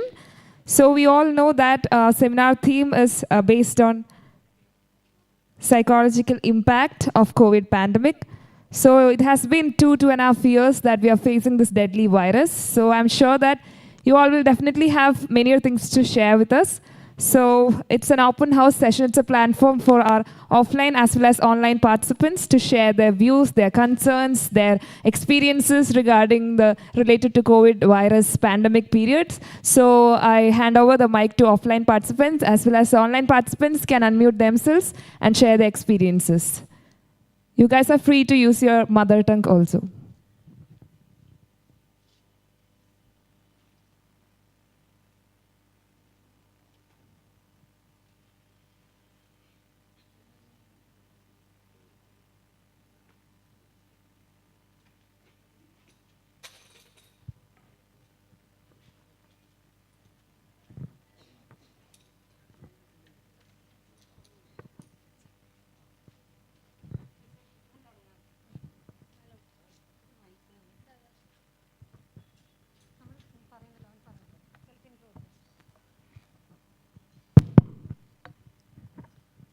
Hi, കേൾക്കുന്നുണ്ടോ? Okay, അപ്പോൾ നമ്മൾ കുറേ കാലമായി ഈ ഒരു Covid സിറ്റുവേഷനിലൂടെ കടന്നു പോകുന്നു. അപ്പോൾ നമ്മൾ ഇത്രയും കാലം ഈ ഒരു കോവിഡ് വരുന്നതിന് മുമ്പ് വരെ എല്ലാവരും എങ്ങനെയാണ് ഇപ്പോൾ കുറച്ച് നേരം വെറുതെ ഇരിക്കാൻ പറ്റുക എന്നുള്ളതിനെക്കുറിച്ച് ആലോചിക്കുമായിരുന്നു. അപ്പോൾ ഞാനടക്കം നമ്മളെല്ലാവരും വിചാരിച്ചിരുന്നത് നമുക്ക് കുറേ വെറുതെ ഇരിക്കാൻ പറ്റിക്കഴിഞ്ഞാൽ ഭയങ്കര ഹാപ്പി ആയിരിക്കും എന്നുള്ളൊരു ഇതിലായിരുന്നു. പക്ഷേ കോവിഡ് നമ്മൾ ഒരുപാട് കാര്യങ്ങൾ പഠിപ്പിച്ചു ഈ ഒരു 2 വർഷത്തിനിടയിൽ. ഇപ്പം എന്നെ സംബന്ധിച്ചിടത്തോളം ഞാൻ മനസ്സിലാക്കിയൊരു കാര്യം എന്ന് വെച്ച് കഴിഞ്ഞാൽ കോവിഡ് നമ്മുടെ ലൈഫിൽ ഇത്രയും മാറ്റങ്ങൾ കൊണ്ടുവരാൻ ഉണ്ടായതിലൊരു പ്രധാന കാരണം എന്ന് വെച്ച് കഴിഞ്ഞാൽ മറ്റ് സമയങ്ങളിൽ നമുക്ക് ഇത്രത്തോളം ചിന്തിക്കാനൊരു സമയമില്ല. നമുക്ക് നമ്മളുടെ എക്സ്പീരിയൻസിനോട് റിഫ്ലക്റ്റ് ചെയ്യാനൊരു ടൈം കിട്ടുന്നില്ല. പക്ഷേ ഒരു കോവിഡ് സിറ്റുവേഷനിൽ കൂടുതലായിട്ട് നമ്മൾ നമ്മളുടെ എക്സ്പീരിയൻസിനെ കൂടുതലായിട്ട് എക്സ്പ്ലോർ ചെയ്യും. അതുപോലെ തന്നെ നമ്മളെ ഒരുപാട് മനസ്സിലാക്കിയൊരു ടൈമാണ്.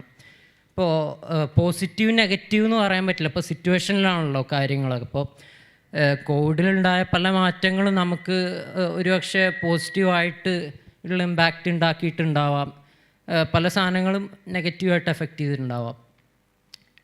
എനിവേ എന്നെ സംബന്ധിച്ചിടത്തോളം എന്നെ ഒരുപാട് മനസ്സിലാക്കാൻ പറ്റി എന്നുള്ളതാണ് ഈ ഒരു കോവിഡ് പാൻഡമിക് കൊണ്ടുവന്നൊരു മാറ്റം എന്ന് വെച്ച് കഴിഞ്ഞാൽ.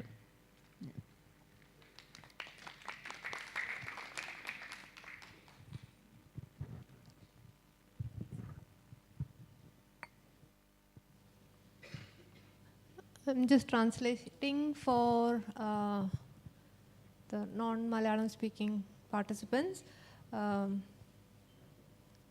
So what Abhinav said is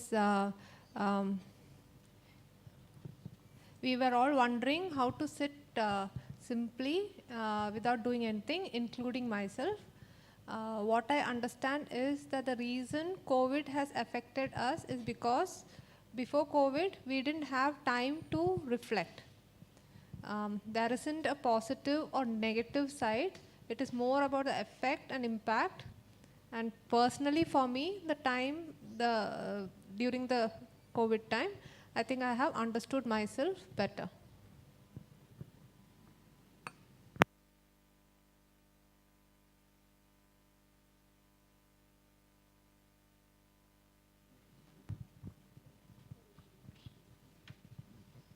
hello,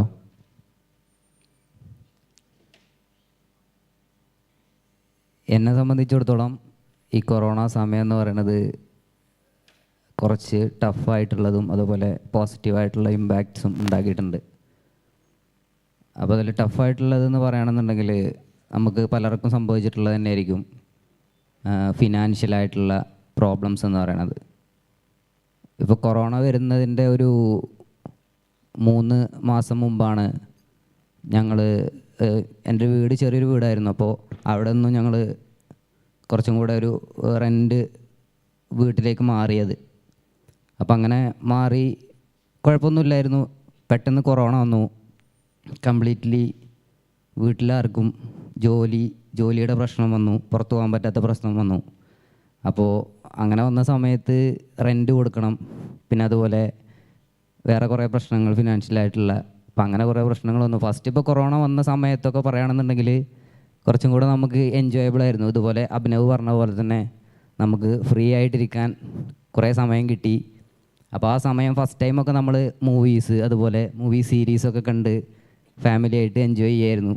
first ടൈമൊക്കെ അതുപോലെ എൻജോയ് ചെയ്തിട്ടുണ്ടെങ്കിലും കുറച്ച് കഴിഞ്ഞപ്പോൾ പിന്നെ ഭക്ഷണം കഴിക്കാൻ മാത്രം 3 പേരും അല്ലെങ്കിൽ വീട്ടിലുള്ള ആളുകൾ മൊത്തത്തിൽ ഒരുമിക്കുന്ന ഒരു സിറ്റുവേഷൻ വരെ എത്തി. ബാക്കിയുള്ള സമയത്തൊക്കെ അവരെല്ലാവരും സ്വന്തം റൂമിലായിരിക്കും, ഒന്നെങ്കിൽ മൊബൈൽ ഫോൺസ് യൂസ് ചെയ്തുകൊണ്ടിരിക്കുകയായിരിക്കും. പിന്നെ ഭക്ഷണം കഴിക്കുന്ന സമയത്ത് വിളിക്കും, ഭക്ഷണം കഴിക്കാൻ വരാൻ പറയും. അപ്പോൾ എല്ലാവരും വന്നിട്ട് കുറച്ച് നേരം ഇരുന്ന് ഭക്ഷണം കഴിച്ചിട്ട് വീണ്ടും അതുപോലെ പോവും. കുറച്ച് കഴിഞ്ഞപ്പോൾ ഭയങ്കര ബോറടി, എല്ലാവർക്കും ഭയങ്കര ബോറടി, അങ്ങനത്തെ ഒരു സിറ്റുവേഷനായിരുന്നു. പിന്നെ ഞങ്ങളിപ്പോൾ പിന്നെ കുറച്ച് കഴിഞ്ഞ് കഴിഞ്ഞപ്പോൾ ഞങ്ങൾ താമസിച്ചുകൊണ്ടിരുന്ന ആ ഒരു സ്ഥലത്ത് വെള്ളത്തിൻ്റെ പ്രശ്നം വന്നു. അപ്പോൾ വെള്ളമില്ല. അപ്പോൾ പല പ്രശ്നങ്ങളുണ്ടായതുകൊണ്ട് തന്നെ ഞങ്ങൾ വീണ്ടും തിരിച്ച് സ്വന്തം വീട്ടിലേക്ക് തന്നെ പോകാമെന്നുള്ള സിറ്റുവേഷൻ വന്നപ്പോൾ കംപ്ലീറ്റ്ലി ലോക്ക്ഡൗൺ ആണ്. അപ്പോൾ ട്രാവൽ ചെയ്യാൻ പറ്റില്ല. അങ്ങനത്തെ സിറ്റുവേഷനൊക്കെ വന്ന സമയത്ത് ഒരു എന്താ പറയുക, സത്യവാങ്മൂലമൊക്കെ എഴുതിയിട്ട് ഞങ്ങൾ എന്തായാലും തീരുമാനിച്ചു, സാധനമൊക്കെ കെട്ടി പോകാൻ തീരുമാനിച്ച സമയത്ത് പോലീസുകാരുടെ ഭാഗത്തുനിന്ന് വളരെ മോശമായിട്ടുള്ള രീതിയിലുള്ള കമൻസൊക്കെ അവർ അങ്ങനെ നമ്മൾ പോകുന്ന സമയത്ത് പല രീതിയിലുള്ള കമൻസും കിട്ടിയിട്ടുണ്ടായിരുന്നു. പിന്നെ പോസിറ്റീവായിട്ടുള്ള ഇമ്പാക്റ്റ് എന്ന് പറഞ്ഞാൽ നമുക്ക് കുറേ സമയം ഫാമിലിയോടൊത്ത് സ്പെൻഡ് ചെയ്യാൻ പറ്റി, അതുപോലെ കുറേ കാര്യങ്ങൾ ചിന്തിക്കാൻ പറ്റി, കുറേ മൂവീസ് സീരീസ് ഇതുപോലെ കാണാൻ പറ്റി. പിന്നെ അതുപോലെ ഈ സെക്കൻഡ് ലോക്ക്ഡൗൺ വന്ന സമയത്ത് ഇമ്പോർട്ടൻ്റ് ആയിട്ടുള്ള കിട്ടിയെന്ന് പറഞ്ഞാൽ ഈ എൻട്രൻസ് പ്രിപ്പറേഷൻ്റെ ഒക്കെ സമയത്ത് അതിനായിട്ട് ഡെഡിക്കേറ്റഡ് ആയിട്ട് ബാക്കിയുള്ള പ്രശ്നങ്ങളൊന്നും ഇല്ലാത്തതുകൊണ്ട് അതിനായിട്ട് ഡെഡിക്കേറ്റഡ് ആയിട്ട് ഇരിക്കാൻ പറ്റി എന്നുള്ളതൊക്കെയാണ് എൻ്റെ ഒരു എക്സ്പീരിയൻസ് ആയിട്ട് പറയാനുള്ളത്. Okay, thank you.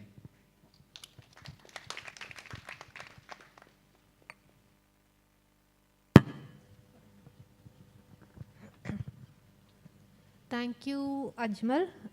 So the translation, just a gist. So Ajmal shared that it was a tough time actually. It may be something that what he experienced may be something that may have happened to others also, which is financial difficulty. 3 months before COVID, we had moved to a rented house, and we had job issues, but we had to pay rent, so the financial difficulty was there. Initially, it was enjoyable, like Abhinav mentioned, movies, reflecting, etc.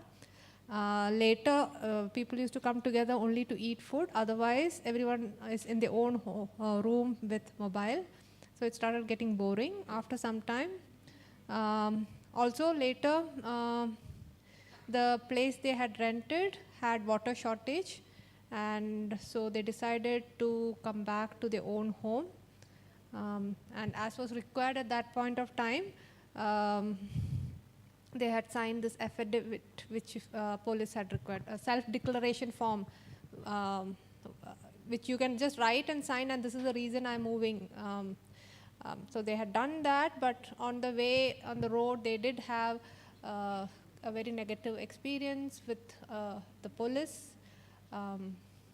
But yes, the positive aspects were there, movies, reflections, and a major positive aspect was that during the second lockdown, he could dedicate himself to preparing for the entrance exam. Thank you.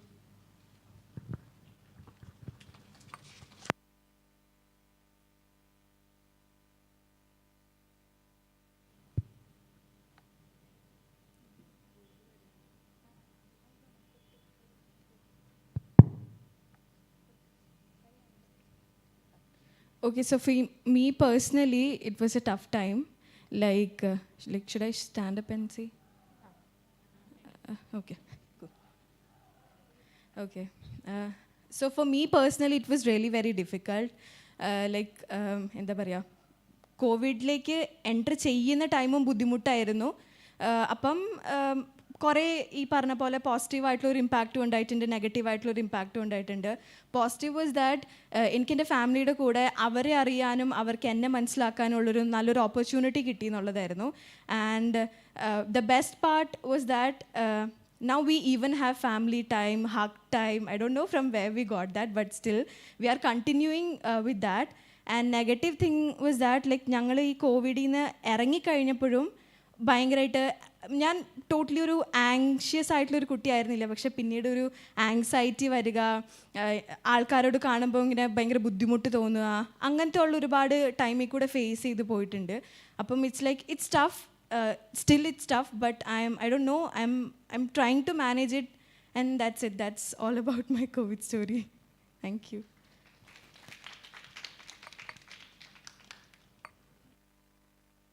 Anjali shares her experience. She especially likes to share what has happened at the initial phase of COVID and how has it changed over time. In the entry phase, one positive thing she recalls is the time she got to spend with her family, especially like, they got to know each other better, their interests and everything, and they got to know each other better. And in a way, that family time, they get to enjoy even now. That has become a practice in their life. But the negative thing she accounts is like she developed a kind of anxiety while interacting with people or meeting people. With this she faces as a crisis after she got back to university and all post her this COVID lockdown and all. Thank you, Anjali.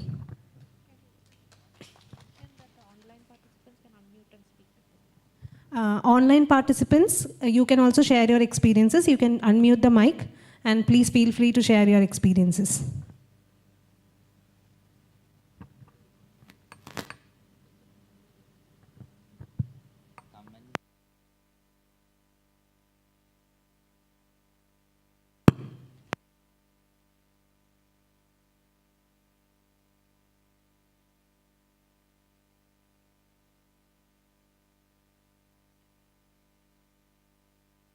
You have a comment from Sudha. I am from Coimbatore, Tamil Nadu. The experiences with some of my students showed me that savoring every day is important. To appreciate and look at each small reward is important. Savoring helped me cope with my difficulties during this time. Thank you, Sudha, for sharing that.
നമസ്കാരം, ഞാൻ മലയാളത്തിലാണ് സംസാരിക്കുന്നത്.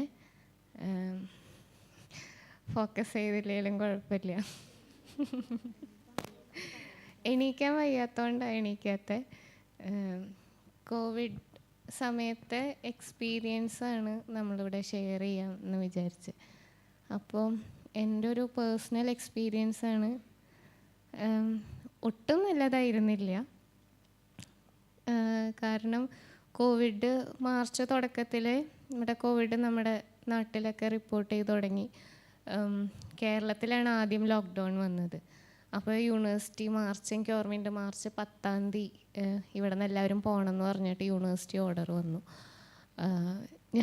ഞാനും കവിതയും എൻ്റെ സുഹൃത്തും കൂടിയിട്ട് നമ്മളെന്തായാലും പോകണില്ല, നമ്മളിവിടെ തന്നെ നിൽക്കുകയാണ്, അവരിറക്കി വിടുന്ന ഒരവസ്ഥ വരട്ടെ എന്ന് വിചാരിച്ച് ഞങ്ങൾ ഒരാഴ്ചയും കൂടെ തള്ളി നീക്കി. എന്നിട്ട് അടുത്ത ആഴ്ചയായി മാർച്ച് 17 വൈകിട്ടാണ് നമ്മളറിയണത് ബസ്സുകളൊക്കെ കുറച്ചേ ഓടുന്നുള്ളൂ, ഇനിയിപ്പോൾ പെട്ടെന്ന് വീട്ടിലേക്ക് പോകാമെന്ന് വിചാരിച്ചാലും നടക്കില്ല. അപ്പോൾ ഞങ്ങൾ പെട്ടെന്ന് തീരുമാനിക്കുകയാണ്, എന്നാൽ നമുക്ക് വീട്ടിൽ പോവാം. പിന്നെ മാർച്ച് 18 പുലർച്ചെ എണീറ്റ് കൈ കിട്ടിയ സാധനങ്ങളൊക്കെ എടുത്ത് ഞങ്ങൾ പോയി. അപ്പോൾ വർക്ക് നടക്കുന്നുണ്ടായിരുന്നു, അപ്പോൾ കുറച്ച് വർക്ക് ചെയ്യാനുള്ള സാധനങ്ങളും പിന്നെ മടി പിടിച്ച് കുറേ സാധനങ്ങൾ ഇവിടെ ഒന്നും ചെയ്യാണ്ട് വെച്ചിട്ടുണ്ടായിരുന്നു, അതൊക്കെ കൊണ്ട് ഞങ്ങൾ വീട്ടിലേക്ക് പോയി. അപ്പോൾ എന്തായാലും ഇനിയിപ്പോൾ 2 ആഴ്ച വീട്ടിൽ നിന്നാൽ പോരെ, മാർച്ച് 30 വരെയാണ് കേരളത്തിൽ ലോക്ക്ഡൗൺ പറഞ്ഞിട്ടുള്ളൂ. അപ്പോൾ 2 ആഴ്ച കഴിഞ്ഞാൽ തിരിച്ച് വരാമല്ലോ എന്ന് വിചാരിച്ചിട്ടാണ് ഞങ്ങൾ പോണത്. അവിടെ ചെന്ന് മാർച്ച് ഒരു 21 24 ആണെന്ന് തോന്നുന്നു, പെട്ടെന്ന് മോദിജി സുപ്രഭാതത്തിലാണല്ലോ നമുക്ക് ഷോക്കുകൾ തരിക. അപ്പോൾ അങ്ങനെ ഒരു ഷോക്കായിട്ട് വന്നു. ഇന്ത്യ മൊത്തം ലോക്ക്ഡൗൺ. ഞങ്ങൾക്ക് ആകെ ഷോക്കായി, ഇതിപ്പോൾ എന്താ ചെയ്യുക, നമ്മളിവിടെ പെട്ടുപോയി. പുസ്തകങ്ങളൊന്നും എടുത്തിട്ടില്ല, ഒന്നും വർക്ക് ചെയ്യാനില്ല, എങ്ങോട്ടും പോവാനില്ല. ആകെ പെട്ട അവസ്ഥയായിരുന്നു, എന്താ ചെയ്യണ്ടേന്ന് അറിയില്ല. വർക്ക് നിന്ന് പോയി, പേപ്പർ പബ്ലിക്കേഷൻ്റെ വർക്ക് നടക്കുന്നുണ്ടായിരുന്നു, ഒന്നും നടക്കുന്നില്ല. അതിൻ്റെ ഇടയിലാണ് ഞങ്ങൾക്ക് ന്യൂസ് വരുന്നത്, കോവിഡ് ഹോസ്പിറ്റലാക്കാൻ പോവുക. ഹോസ്റ്റലിലാണെങ്കിൽ റൂമിലില്ലാത്ത സാധനങ്ങളില്ല, ഇത് എങ്ങനെ ഷിഫ്റ്റ് ചെയ്യും എന്നാലോചിച്ചു. പിന്നെ കുറച്ച് ആലോചിച്ചപ്പോൾ ഞങ്ങൾക്ക് തോന്നി, ഇപ്പോൾ 1 മാസമൊക്കെ വീട്ടിലിരുന്നു, അപ്പോൾ കൂട്ടുകാരൊക്കെ ഒന്ന് കാണാനും കൂടി കിട്ടിയ അവസരമാണ്. അപ്പോൾ എല്ലാവരും വണ്ടിയൊക്കെ വിളിച്ച് വന്നു, നമ്മളിവിടുന്ന് സാധനങ്ങളൊക്കെ എടുത്ത് ഷിഫ്റ്റ് ചെയ്ത് എല്ലാം കെട്ടും കിടക്കയും സ്ഥാവരജംഗമ വസ്തുക്കളൊക്കെ എടുത്ത് വീട്ടിലോട്ട് പോയി. ആദ്യത്തെ ഒരു 1.5 മാസം നമുക്ക് അതായത് കമ്പാരിറ്റീവ്ലി ബെറ്റർ എന്ന് പറയാം, ഒരിക്കലും നല്ലതായിരുന്നു എന്ന് ഞാൻ പറയില്ല, കമ്പാരിറ്റീവ്ലി ബെറ്റർ തന്നെയായിരുന്നു. ആ സമയത്താണ് ഇവിടെ സൈക്കോളജി ഫീൽഡിലുള്ള കുറേ പ്രശ്നങ്ങൾ നടന്നുകൊണ്ടിരുന്നത്. അപ്പോൾ ഇവിടുത്തെ സൈക്കോളജി ഡിപ്പാർട്ട്മെൻറ്റിൻ്റെ ഒരു അലുമിനി ഗ്രൂപ്പ് ഉണ്ട് വാട്സാപ്പിൽ, അപ്പോൾ അതിൽ പല ഡിസ്കഷൻസും വന്നു. അങ്ങനെ ഡിസ്കഷൻ്റെ ഭാഗമായിട്ട് നമ്മളൊരു അസോസിയേഷൻ ഫോം ചെയ്യാം എന്നുള്ളൊരു തീരുമാനത്തിലെത്തുകയൊക്കെ ചെയ്തു. അപ്പോഴാണ് നമ്മൾ അറിയുന്നത് നമ്മുടെ ഡിപ്പാർട്ട്മെൻറ്റിൽ ഒരു അസോസിയേഷൻ ഉണ്ട്, സൈക്കോളജിക്കൽ കൗൺസിൽ ഓഫ് ഇന്ത്യ എന്ന് പറഞ്ഞിട്ട്. അപ്പോൾ നമ്മളെന്നാൽ അതിനെ രജിസ്റ്റർ ചെയ്തിട്ട് അതിനൊന്ന് ആക്റ്റീവ് ആക്കാം എന്നൊക്കെ വിചാരിച്ച് ഞങ്ങൾ കുറച്ച് പേര് അതിന് ഇനീഷ്യേറ്റീവ് എടുത്ത് ഇറങ്ങി. അപ്പോൾ അതിൻ്റെ ഭാഗമായിട്ട് കുറേ തിരിച്ചറിവുകൾ ഞങ്ങൾക്ക് സംഭവിച്ചു. അതൊന്നും നമുക്കൊരു പബ്ലിക് പ്ലാറ്റ്ഫോമിൽ പറയാൻ പറ്റില്ല. പക്ഷേ എന്നിരുന്നാലും മണികണ്ഠൻ സാറ് ആണ് ആ സമയത്ത് മെച്ചോടി. അപ്പോൾ സാറിൻ്റെ സപ്പോർട്ടോടു കൂടി നമ്മൾ കുറേ കാര്യങ്ങൾ ചെയ്തു. സാറിന് പറഞ്ഞു കഴിഞ്ഞാൽ നമ്മളെന്ത് പറഞ്ഞാലും ഓക്കെ നിങ്ങൾ ചെയ്യ്, ഞാനുണ്ട് എന്ന് പറഞ്ഞിരുന്നു. അപ്പം നമുക്ക് ഭയങ്കര ഒരു സന്തോഷമായിരുന്നു, ഒരു ആത്മവിശ്വാസമായിരുന്നു. ഓക്കെ, നമുക്ക് സാറ് സപ്പോർട്ട് ചെയ്യുന്നുണ്ട്. അപ്പോൾ സാറിൻ്റെ അങ്ങനെ സപ്പോർട്ടിൽ ഞങ്ങൾ ഒരു ഓൺലൈൻ കൗൺസിലിംഗ് ഒക്കെ ഇൻട്രൊഡ്യൂസ് ചെയ്തു. അപ്പോൾ അതിന് വേണ്ടിയിട്ട് നമ്മൾ പുറമേ നിന്നും കേരളത്തിൽ നിന്നും ഒക്കെ ഫാക്കൽറ്റീസിനെ വിളിച്ച് 1 മാസത്തെ ഇൻറ്റൻസീവ് ട്രെയിനിങ് ഒക്കെ നമ്മൾ പ്രൊവൈഡ് ചെയ്തു. അതിലേക്ക് ഇനീഷ്യേറ്റീവ് എടുത്ത് വന്ന ആളുകൾക്ക് വേണ്ടിയിട്ട് അതിൽ PG സ്റ്റുഡൻസും പ്രൊഫഷണൽസും എല്ലാവരും ഉണ്ടായിരുന്നു. ക്ലിനിക്കൽ സൈക്കോളജിസ്റ്റുകളുണ്ടായിരുന്നു, സൈക്കോളജിസ്റ്റുകളുണ്ടായിരുന്നു, PG ചെയ്തുകൊണ്ടിരിക്കുന്നവർ, ഇന്ത്യയിലുടനീളം പല യൂണിവേഴ്സിറ്റീസിൽ PG ചെയ്തുകൊണ്ടിരിക്കുന്ന കുട്ടികളുണ്ടായിരുന്നു. 100-ലധികം മെമ്പേഴ്സ് ആ ഒരു പ്രോഗ്രാമിൽ അവരുടെ എന്താ പറയുക, സ്വന്തം ഇഷ്ടപ്രകാരം സർവീസ് ഓറിയൻറ്റഡ് ആയിട്ട് തന്നെ വന്നിരുന്നു. ആ ഒരു സമയത്ത് നമ്മൾ ഈ ഓൺലൈൻ കൗൺസിലിംഗ് തുടങ്ങിയത് ഒരു വിധത്തിൽ എന്നെയൊക്കെ സംബന്ധിച്ചിടത്തോളം ഭയങ്കര ആശ്വാസമായിരുന്നു. കാരണം വീട്ടിൽ നിറയെ പ്രശ്നങ്ങളുണ്ട്, റിസർച്ച് വർക്ക് നടക്കുന്നില്ല. അപ്പോൾ അതിൻ്റെ ഉള്ളിൽ നിന്നൊക്കെ ഇത് വന്നപ്പോൾ നമുക്ക് കുറേ കാര്യങ്ങൾ ഇതിലേക്ക് ചാനലൈസ് ചെയ്യാൻ പറ്റി. നമ്മുടെ ഫുൾ ടൈമും എല്ലാം ഇതിലേക്ക് രാവിലെ എണീക്കുന്നതേ നമുക്ക് കോൾ വന്നിട്ട്, അപ്പോൾ എൻ്റെയൊക്കെ നമ്പറായിരുന്നു രജിസ്ട്രേഷൻ നമ്പറായിട്ട് കൊടുത്തിരുന്നത്. അപ്പം ഈ നമ്പറിലേക്ക് നമുക്ക് നിറയെ കോളുകൾ വരും. അത് രാവിലെ നമ്മൾ എണീക്കുന്നൊന്നും ഉണ്ടാവില്ല. എല്ലാവരും ശ്രദ്ധിച്ച് കേൾക്കണേ, നമ്മൾ എണീക്കുന്നൊന്നും ഉണ്ടാവില്ല. 6:30 ആകുമ്പോൾ രാവിലെ ഫോണിൽ കോൾ വരികയാണ്. ഒരു സ്ത്രീ വിളിച്ചിട്ട് കരയാണ്, എനിക്ക് പറ്റുന്നില്ല. ഉറക്കത്തിൽ നിന്ന് എഴുന്നേറ്റ് ഓക്കെ നിങ്ങൾ പറയൂ, ഞങ്ങൾ കേൾക്കുന്നുണ്ട് എന്ന് പറയേണ്ട ഒരവസ്ഥ. പിന്നെ നമ്മൾ തന്നെ ഒന്ന് ഫ്രഷ് ആക്കി എടുക്കണം അതിൻ്റെ ഉള്ളിൽ. അപ്പോൾ സ്ക്രീനിങ് ഉണ്ട്. അപ്പോൾ നമ്മുടെ ഒരു കൗൺസിലിങ്ങിൻ്റെ പ്രൊസീജിയർ എന്ന് വെച്ച് കഴിഞ്ഞാൽ ഒരു സ്ക്രീനിങ് ഉണ്ട്, അതിനുശേഷമാണ് ഇൻ്റർവെൻഷൻ ഉണ്ടാവുക. അപ്പോൾ ഇവരുടെ അടുത്തൊക്കെ സ്ക്രീനിങ് ഉണ്ടെന്നൊന്നും നമുക്ക് പറയാൻ പറ്റില്ല. അവർ പറയുന്നത് നമ്മൾ കേൾക്കേണ്ടി വരും. അപ്പോൾ വീട്ടിൽ നിറയെ പ്രശ്നമാണ്, ഭർത്താവിൻ്റെ ഭാഗത്തുനിന്ന് നേരിടുന്ന പ്രശ്നങ്ങൾ. അപ്പോൾ ഇഷ്ടംപോലെ സ്ത്രീകൾ വിളിച്ചിട്ടുണ്ട്.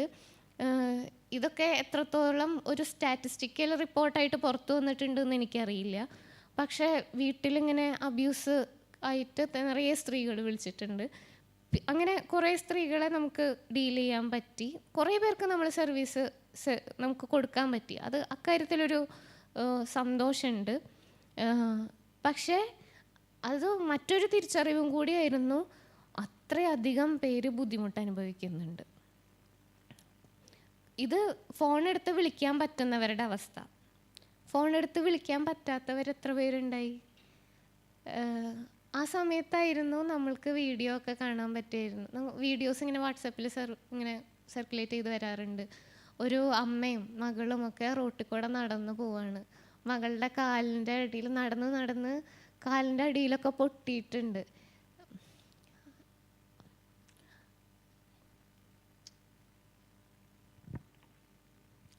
അതൊക്കെ കാണുമ്പോൾ നമുക്ക് സങ്കടം വരും.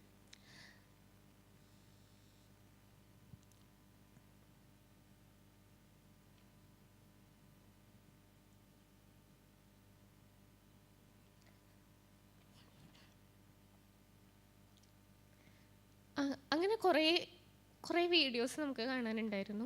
ഇതൊന്നും കൂടാതെ ഇതിൻ്റെയൊക്കെ ഇടയിൽ കരിപ്പൂർ വിമാനത്താവളത്തിൽ ഒരു ആക്സിഡൻറ്റ് ഉണ്ടാവുന്നത്. നമുക്കിങ്ങനെ ഓൾറെഡി നമ്മൾ പാൻഡമിക്കിൻ്റെ ആയിട്ട് റിലേറ്റഡ് ആയിട്ട് ആങ്സൈറ്റി ഉണ്ട്, ഡിപ്രഷൻ ഉണ്ട്. അപ്പോൾ അതിൻ്റെ ഇടയിൽ കൂടെ നമ്മുടെ ചുറ്റുള്ള ആൾക്കാർ പിന്നെയും സഫർ ചെയ്തുകൊണ്ടിരിക്കുകയാണെന്ന് കാണുമ്പോൾ എന്തോ ടോളറേറ്റ് ചെയ്യാൻ പറ്റാത്തൊരവസ്ഥ. പലതരം സ്ട്രെസ്സിലൂടെ ആ സമയത്ത് നമുക്ക് കടന്നു വേണ്ടി വന്നിട്ടുണ്ട്. ഇതൊന്നും എന്നെ ഡയറക്റ്റായിട്ട് ബാധിച്ചിട്ടില്ല, പക്ഷേ ഇതൊക്കെ എൻ്റെ സ്ട്രെസ്സിലേക്ക് കോൺട്രിബ്യൂട്ട് ചെയ്ത കാര്യങ്ങളായിരുന്നു. പിന്നെ അത് മാത്രമല്ല, നമുക്ക് സ്ഥിരം കിട്ടുന്ന കേസുകൾ എന്ന് പറയുന്നത് നമുക്ക് ഒട്ടും സന്തോഷം തരുന്ന കേസുകളായിരുന്നില്ല. സെക്ഷൽ അബ്യൂസിൻ്റെ ഒക്കെ കേസ് കേട്ട് ഒരു പരിധി കഴിഞ്ഞപ്പോഴേക്കും നമുക്കുള്ളിൽ ഇതെന്താ സംഭവിക്കുന്നത് നമുക്ക് ചുറ്റും എന്നുള്ള ഒരവസ്ഥയിൽ എത്തിയിട്ടുണ്ടായിരുന്നു. പെൺകുട്ടികളും ആൺകുട്ടികളൊക്കെ വിളിക്കാറുണ്ടായിരുന്നു. നമുക്ക് ഒന്നും ചെയ്യാൻ പറ്റുന്നില്ല. നമുക്കിവിടെ ഫോണിൽ അപ്പുറത്തിരുന്ന് കേൾക്കാൻ പറ്റുന്നേ ഉള്ളൂ. ഒന്നും പുറത്തിറങ്ങി അവർക്ക് എന്തെങ്കിലും ഒരു സഹായം ചെയ്യാം. മക്കളെ നമ്മൾ പോലീസിൽ വിളിച്ച് റിപ്പോർട്ട് ചെയ്യണം എന്ന് പറഞ്ഞാൽ കൂടിയും അവർക്കത് ചെയ്യാൻ പറ്റുന്നില്ല. നമുക്ക് പറയാനേ പറ്റുന്നുള്ളൂ. നമുക്കൊന്ന് നേരിട്ട് കാണാം, നിങ്ങൾ വരൂ എന്ന് പറഞ്ഞാലും അവർക്കും വരാൻ പറ്റില്ല. നമ്മുടെ വീട്ടിലും അവരെ വന്നാലും വീട്ടുകാരും അത് ആക്സെപ്റ്റ് ചെയ്തോളണം എന്നുമില്ല. എല്ലാവരും നമ്മളെപ്പോലെ ചിന്തിക്കുന്നവരായിരിക്കില്ലല്ലോ. അപ്പോൾ അതൊക്കെ കേട്ടപ്പോൾ ബുദ്ധിമുട്ടായിരുന്നു. പക്ഷേ ആസ് എ റിസർച്ചർ എൻലൈറ്റനിങ് ആയിരുന്നു. ഭയങ്കര കോൺട്രഡിക്റ്റിംഗ് ആണ്, എന്നാലും പറയാതെ വയ്യ. കാരണം എൻ്റെ ഏരിയ ഓഫ് റിസർച്ചും നമുക്ക് കിട്ടുന്ന കേസുകളും വെച്ചിട്ട് റിസർച്ചിലേക്ക് അത് കോൺട്രിബ്യൂട്ടിംഗ് ആയിരുന്നു.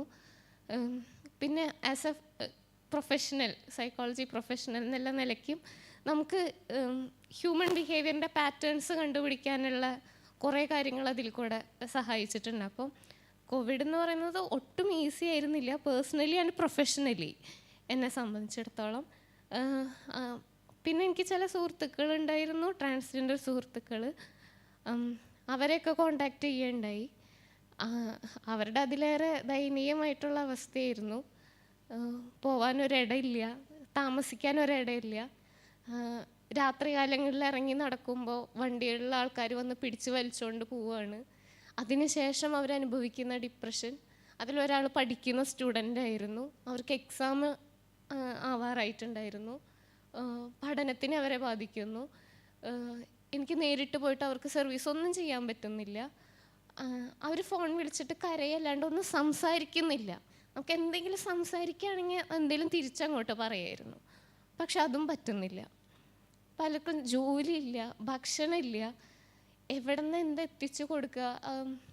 എന്തോ ഭാഗ്യത്തിന് എൻ്റെ ഒരു സുഹൃത്ത് DYFIയും ആയിട്ട് ബന്ധപ്പെട്ടവൻ DYFIയുടെ ഒരു പ്രവർത്തകനാണ്. അപ്പോൾ അവരെ കോണ്ടാക്ട് ചെയ്ത് അവർ ത്രൂ അവർക്ക് ഭക്ഷണം എത്തിച്ചു കൊടുക്കാനായിട്ട് സാധിച്ചു, വസ്ത്രം എത്തിച്ചു കൊടുക്കാൻ സാധിച്ചു. ബാക്കി നമുക്ക് വീട്ടിലേക്ക് ആവശ്യമുള്ള ഗ്രോസറി സാധനങ്ങളൊക്കെ, അവർ താമസിക്കുന്ന ഒരു ചെറിയൊരു ഇടമാണ്, എത്തിപ്പെടാൻ ബുദ്ധിമുട്ടുള്ള ഇടമാണ്.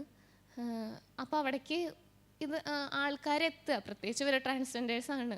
അപ്പോൾ ആൾക്കാരും ഇവരെ സഹായിക്കാൻ ആരും മുതിരുന്നുണ്ടായിരുന്നില്ല. അപ്പോൾ ഇവരെ വിളിച്ച്, ഇവരൊരു വക്കീലും കൂടി ആയതുകൊണ്ട് അവരെ ഹെൽപ്പ് ചെയ്യാൻ റെഡിയായി. അങ്ങനെ കുറേ കാലങ്ങളോളം നമുക്ക് അവർക്കൊരു സർവീസ് പ്രൊവൈഡ് ചെയ്യാൻ പറ്റി. അപ്പോൾ കോവിഡ് എന്ന് പറയുമ്പോൾ നേരത്തെ ഇപ്പോൾ ഇവിടുത്തെ സ്റ്റുഡൻസ് പറഞ്ഞ പോലെ റിഫ്ലക്ഷൻ ഉണ്ടായിട്ടുണ്ട്, ഒരിക്കലും ഇല്ല എന്ന് ഞാൻ പറയുന്നില്ല. പക്ഷേ നമുക്ക് ചുറ്റും നടക്കുന്നവരുടെ കാര്യങ്ങൾ അവർക്കെതിരെ നമുക്ക് കണ്ണടയ്ക്കാൻ പറ്റുന്നുണ്ടായിരുന്നില്ല. ഇപ്പോൾ കോവിഡ് ഒരിക്കലും ഈസി ആയിരുന്നില്ല. ഇങ്ങോട്ട് വരാൻ പറ്റിയപ്പോൾ, ആൾക്കാർക്ക് തമ്മിൽ കാണാൻ പറ്റിയപ്പോൾ തന്നെ ഒരു ഭയങ്കര സന്തോഷമുണ്ട്. നമ്മുടെ അടുത്തേക്ക് വരുന്ന കൺസൾട്ടേഷന് വരുന്ന ആൾക്കാർക്ക് പോലും കാണാൻ പറ്റുന്നുണ്ടല്ലോ, ഒരാളെ കണ്ട് നമ്മുടെ ഇമോഷൻ എക്സ്പ്രസ് ചെയ്യാൻ പറ്റുന്നുണ്ടല്ലോ. കാണാതെ ഫോണിൻ്റെ അപ്പുറത്തിരുന്ന് കരയാണോ മിണ്ടാതിരിക്കുകയാണോ എന്തിൻ്റെ ഇടയിൽ കൂടെ പോകുന്നതെന്ന് നമുക്കറിയില്ലല്ലോ. നമ്മൾ ചെയ്യുന്ന സർവീസിനും ഒരു ലിമിറ്റേഷൻ വരുന്നുണ്ടായിരുന്നു. അതുകൊണ്ട് കാണാൻ പറ്റിയപ്പോൾ, നമുക്ക് ഡിസ്കസ് ചെയ്യാൻ പറ്റിയപ്പോൾ, അടുത്തിരിക്കാൻ പറ്റിയപ്പോൾ അതൊക്കെ ഒരു വലിയ ആശ്വാസമായിരുന്നു.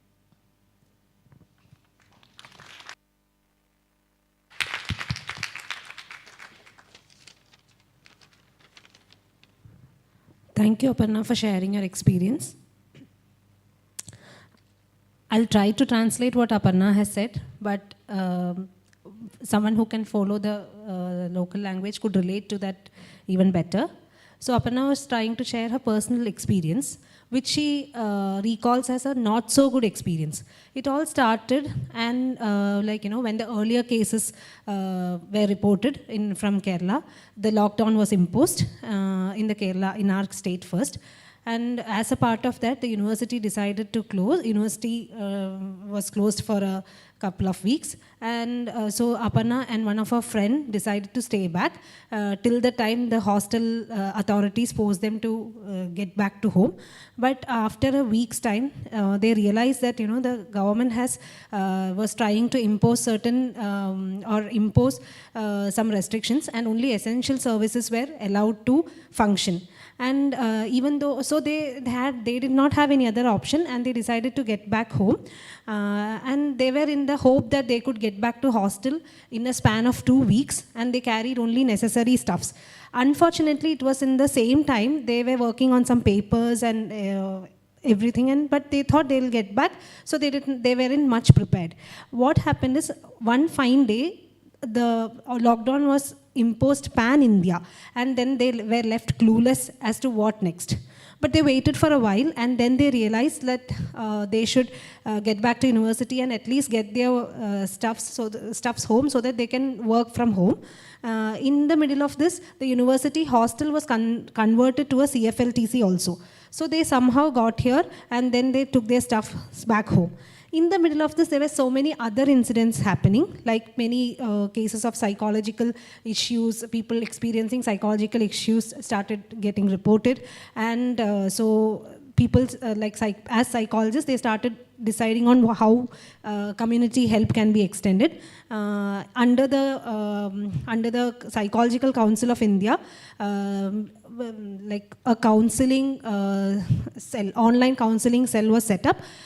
She especially recalls the support they received from the team received from Dr. Manigandan, who was heading the Department of Psychology, and they received all those who were working for this, they received a 1 month long training, and it included people from all over the country, and they from different backgrounds. They were either PG students, they included professionals, they included clinical psychologists, etc. A set of more than 100 like-minded people came together for extending psychological support.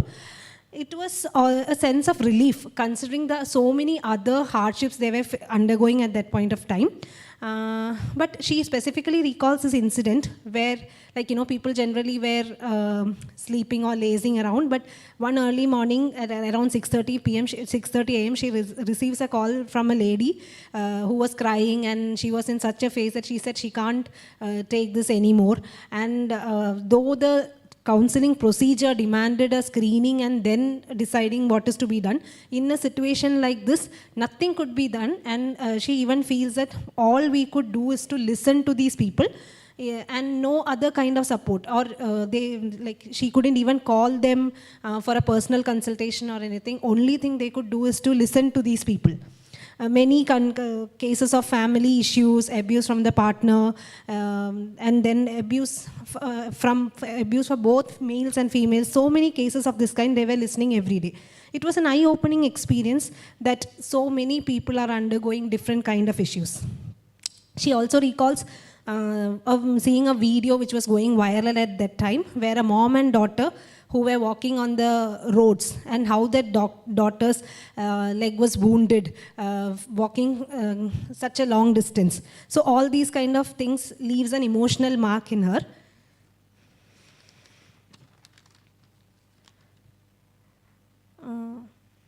So there was already a lot of suffering, and these additional there was an incident in Karipur, there was an accident, and when the country was undergoing already so many troubles, all these kind of news added to the existing worry. Sexual abuse cases numbers were increasing plenty, making her feel like what is actually happening around me. These kind of experiences, that has struck her very much. This also was a very eye-opener, and then she tries to say that this telecounseling services actually helped her get a glimpse of different patterns of behavior, which we actually learn in psychology. She also recalls the experience of a friend from transgender community, and then she has a couple of friends who faced issues like there was no place to go, no food, violence against them, which they faced while they were on the streets, and there were no opportunity to meet. So ultimately, in a way, she was able to manage to get them some food and basic essentials through a friend in the political realm. COVID was also a place of some reflective activity as shared by other people also. It was, rather than a reflection, it was a realization. COVID wasn't easy for her. Things got better after people could get back to university, or people got an opportunity to meet each other. She also shares the experience of some clients whom, it was always better on a face-to-face level rather than meeting them online and all. So these are the experiences shared by Aparna. Thank you.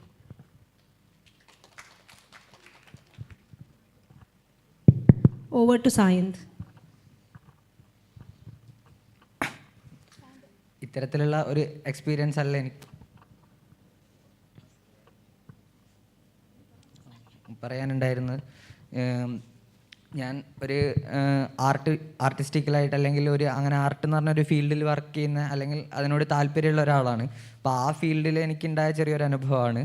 അതായത് ഈ Covid വന്നതിന് ശേഷം കൂടുതലായിട്ടും എല്ലാവരും ഈ online പ്ലാറ്റ്ഫോമിലേക്ക് മാറിയതിന് ഫലമായിട്ട് ആർട്ടും ഓൺലൈനായിട്ട് തന്നെ മാറേണ്ടതിൻ്റെ ഒരു ആവശ്യകത വളരെ വലുതായിട്ട് വന്നിട്ടുണ്ട്. അപ്പോൾ ഇപ്പോൾ ഏറ്റവും ചുരുങ്ങിയതായിട്ട് പറയുകയാണെങ്കിൽ നമ്മളുടെ ഈ യൂത്ത് ഫെസ്റ്റിവൽ, അതേപോലെ തന്നെ ഇൻ്റർ സോൺസ്, ബി സോൺസ്, അങ്ങനെയുള്ള പരിപാടികളൊക്കെ ഇപ്പോൾ പഠിപ്പിക്കുന്ന ആളുകൾ അവരുടെ വരുമാന മാർഗം എന്ന് പറഞ്ഞിട്ടുണ്ടെങ്കിൽ ആ പഠിപ്പിക്കുന്ന സമയത്ത് അവർക്ക് കിട്ടുന്ന പേയ്മെൻറ്റ് മാത്രമേ ആയിരുന്നു. അപ്പം അങ്ങനെയുള്ളൊരു സാഹചര്യത്തിൽ നിന്നുകൊണ്ട് പെട്ടെന്നൊരു ഓൺലൈനിലേക്ക് മാറുന്ന സമയത്ത് അവരുടെ ജീവിത വരുമാനം വല്ലാതെ കിട്ടാതാവുകയും അതേപോലെ തന്നെ ആർട്ടിസ്റ്റുകൾ, പെർഫോമിംഗ് ആർട്ടിസ്റ്റുകൾക്ക് ഒരു വഴിയില്ലാത്തൊരവസ്ഥയിലേക്ക് വരികയും ചെയ്തു. അതായത് പ്രൊഫഷണൽ ഡ്രാമകളിലും പിന്നെ അമേച്വർ ഡ്രാമകളും അതേപോലെ തന്നെ ഇപ്പോൾ കോമഡി സ്കിറ്റുകൾ ചെയ്യുന്നവർ, മിമിക്രി ചെയ്യുന്നവർ, അങ്ങനെയുള്ളവരൊക്കെ ഓൺലൈനായിട്ട് മാറുക എന്നുള്ളതിന് അവർക്ക് വളരെയധികം പരിമിതികളുണ്ട്. അതായത് ഒരു പെർഫോമൻസ്, ഒരു സ്റ്റേജ് കളിക്കുമ്പോൾ അത് ഓൺലൈനാവുമ്പോൾ അതിൻ്റെതായ പരിമിതികളുണ്ട്. അവരുടെയൊക്കെ അവസ്ഥ വളരെ രീതിയിലുള്ള കഷ്ടതകൾ അനുഭവിക്കുന്നുണ്ട്. പക്ഷേ ഇത് ആർട്ടിനെ ബേസ് ചെയ്ത് ഗുണമാണോ ചെയ്തതെന്ന് വെച്ചിട്ടുണ്ടെങ്കിൽ ഗുണങ്ങളും ചെയ്തിട്ടുണ്ട്. കാരണം പിന്നെ മലയാള സിനിമയിൽ തന്നെ പുതിയ തരത്തിലുള്ള എക്സ്പെരിമെൻ്റൽ സിനിമ, യു സൂൺ പോലത്തെ എക്സ്പെരിമെൻ്റൽ സിനിമകളുണ്ടായി. അതേപോലെ തന്നെ ആളുകൾ വേൾഡ് സിനിമ കാണാൻ തുടങ്ങി, കൂടുതൽ ആളുകൾ കാണാൻ തുടങ്ങി, ക്ലാസിക്കൽ നോവൽസുകൾ ആളുകൾ വായിക്കാൻ തുടങ്ങി. അങ്ങനെ ആർട്ട്, ഒരു വേൾഡ് വൈഡ് ആയിട്ടുള്ള ആർട്ട് പിന്നെ ഒന്നുകൂടി എല്ലാവരും ഫെമിലിയറൈസ് ചെയ്യാൻ ഒരു പക്ഷേ കോവിഡ് കൊണ്ട് സാധിച്ചിട്ടുണ്ടെങ്കിലും ഇത്തരത്തിലുള്ള പ്രശ്നങ്ങൾ എല്ലാവർക്കും പറ്റിയിട്ടുണ്ട്. പിന്നെ ഇതിപ്പോൾ എൻ്റെ ഇതിൽ പറയുകയാണെങ്കിൽ ഞങ്ങളവിടെ ഒരു ടീം, മാവറെക്സ് എന്ന് പറഞ്ഞൊരു ടീം, ഒരു ഇമിറ്റേഷൻ ഓഫ് ഡെത്ത് എന്ന് പറഞ്ഞൊരു കോൺസെപ്റ്റ്, ഒരു പെർഫോമൻസ് ബിൽഡ് ചെയ്തിരുന്നു. അത് 15 പേർക്ക് മാത്രം കാണാൻ പറ്റുന്ന ഒരു ഇൻസിഡൻ്റ് ആയതുകൊണ്ട് തന്നെ ഓഡിയനും എല്ലാവരും അടുത്തടുത്ത് മിങ്കിൾ ചെയ്യേണ്ടിയിരുന്നു. അപ്പോൾ അതുകൊണ്ട് തന്നെ കൊറോണ ടൈമിൽ അതൊരു പോസിബിൾ അല്ല. ഒരുപാട് എഫേർട്ട് എടുത്തിട്ടായിരുന്നു അങ്ങനെ ഒരു ആർട്ട് ഫോം ഞങ്ങൾ രൂപപ്പെടുത്തിയത്. അത്രയും പ്രോസസ്സ് കൂടെ കടന്നു പോയിട്ട് ഒരു 2-3 മാസത്തെ ഞങ്ങളുടെ പ്രയത്നമായിരുന്നു. അത് പെട്ടെന്ന് ഒരു രാത്രി കൊണ്ട്, അല്ലെങ്കിൽ ഈ കോവിഡ് വന്നതിന് ശേഷം പെട്ടെന്ന് അങ്ങ് ഇല്ലാതായപ്പം ഞങ്ങൾക്ക് എല്ലാവർക്കും ഭയങ്കര വിഷമമായി. ഞാൻ പ്രധാനമായിട്ടും പറഞ്ഞത് ഞങ്ങളുടേതിൻ്റെ അപ്പുറത്ത് ആർട്ട് കൊണ്ട് ജീവിക്കുന്ന അല്ലെങ്കിൽ പെർഫോമൻസ് കൊണ്ട് ജീവിക്കുന്ന ആളുകൾക്ക് വളരെയധികം വലിയ രീതിയിലുള്ള പ്രശ്നങ്ങൾ കോവിഡ് ലോക്ക്ഡൗൺ വന്നതിന് ശേഷം ഉണ്ടായിട്ടുണ്ട്.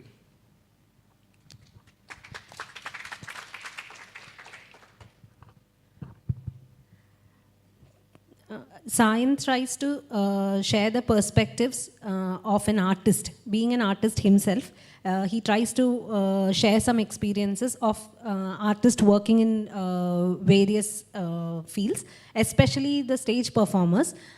When this COVID pandemic and the restrictions and the newer challenges came, and many people or performers, they did not know how to deal with this transition to an online mode. That was a quite challenging task for the artist. They also, their source of livelihood and income, that became very difficult, and they did not know how to manage this. Then another thing is, he especially tries to highlight on the issues faced by stage performers.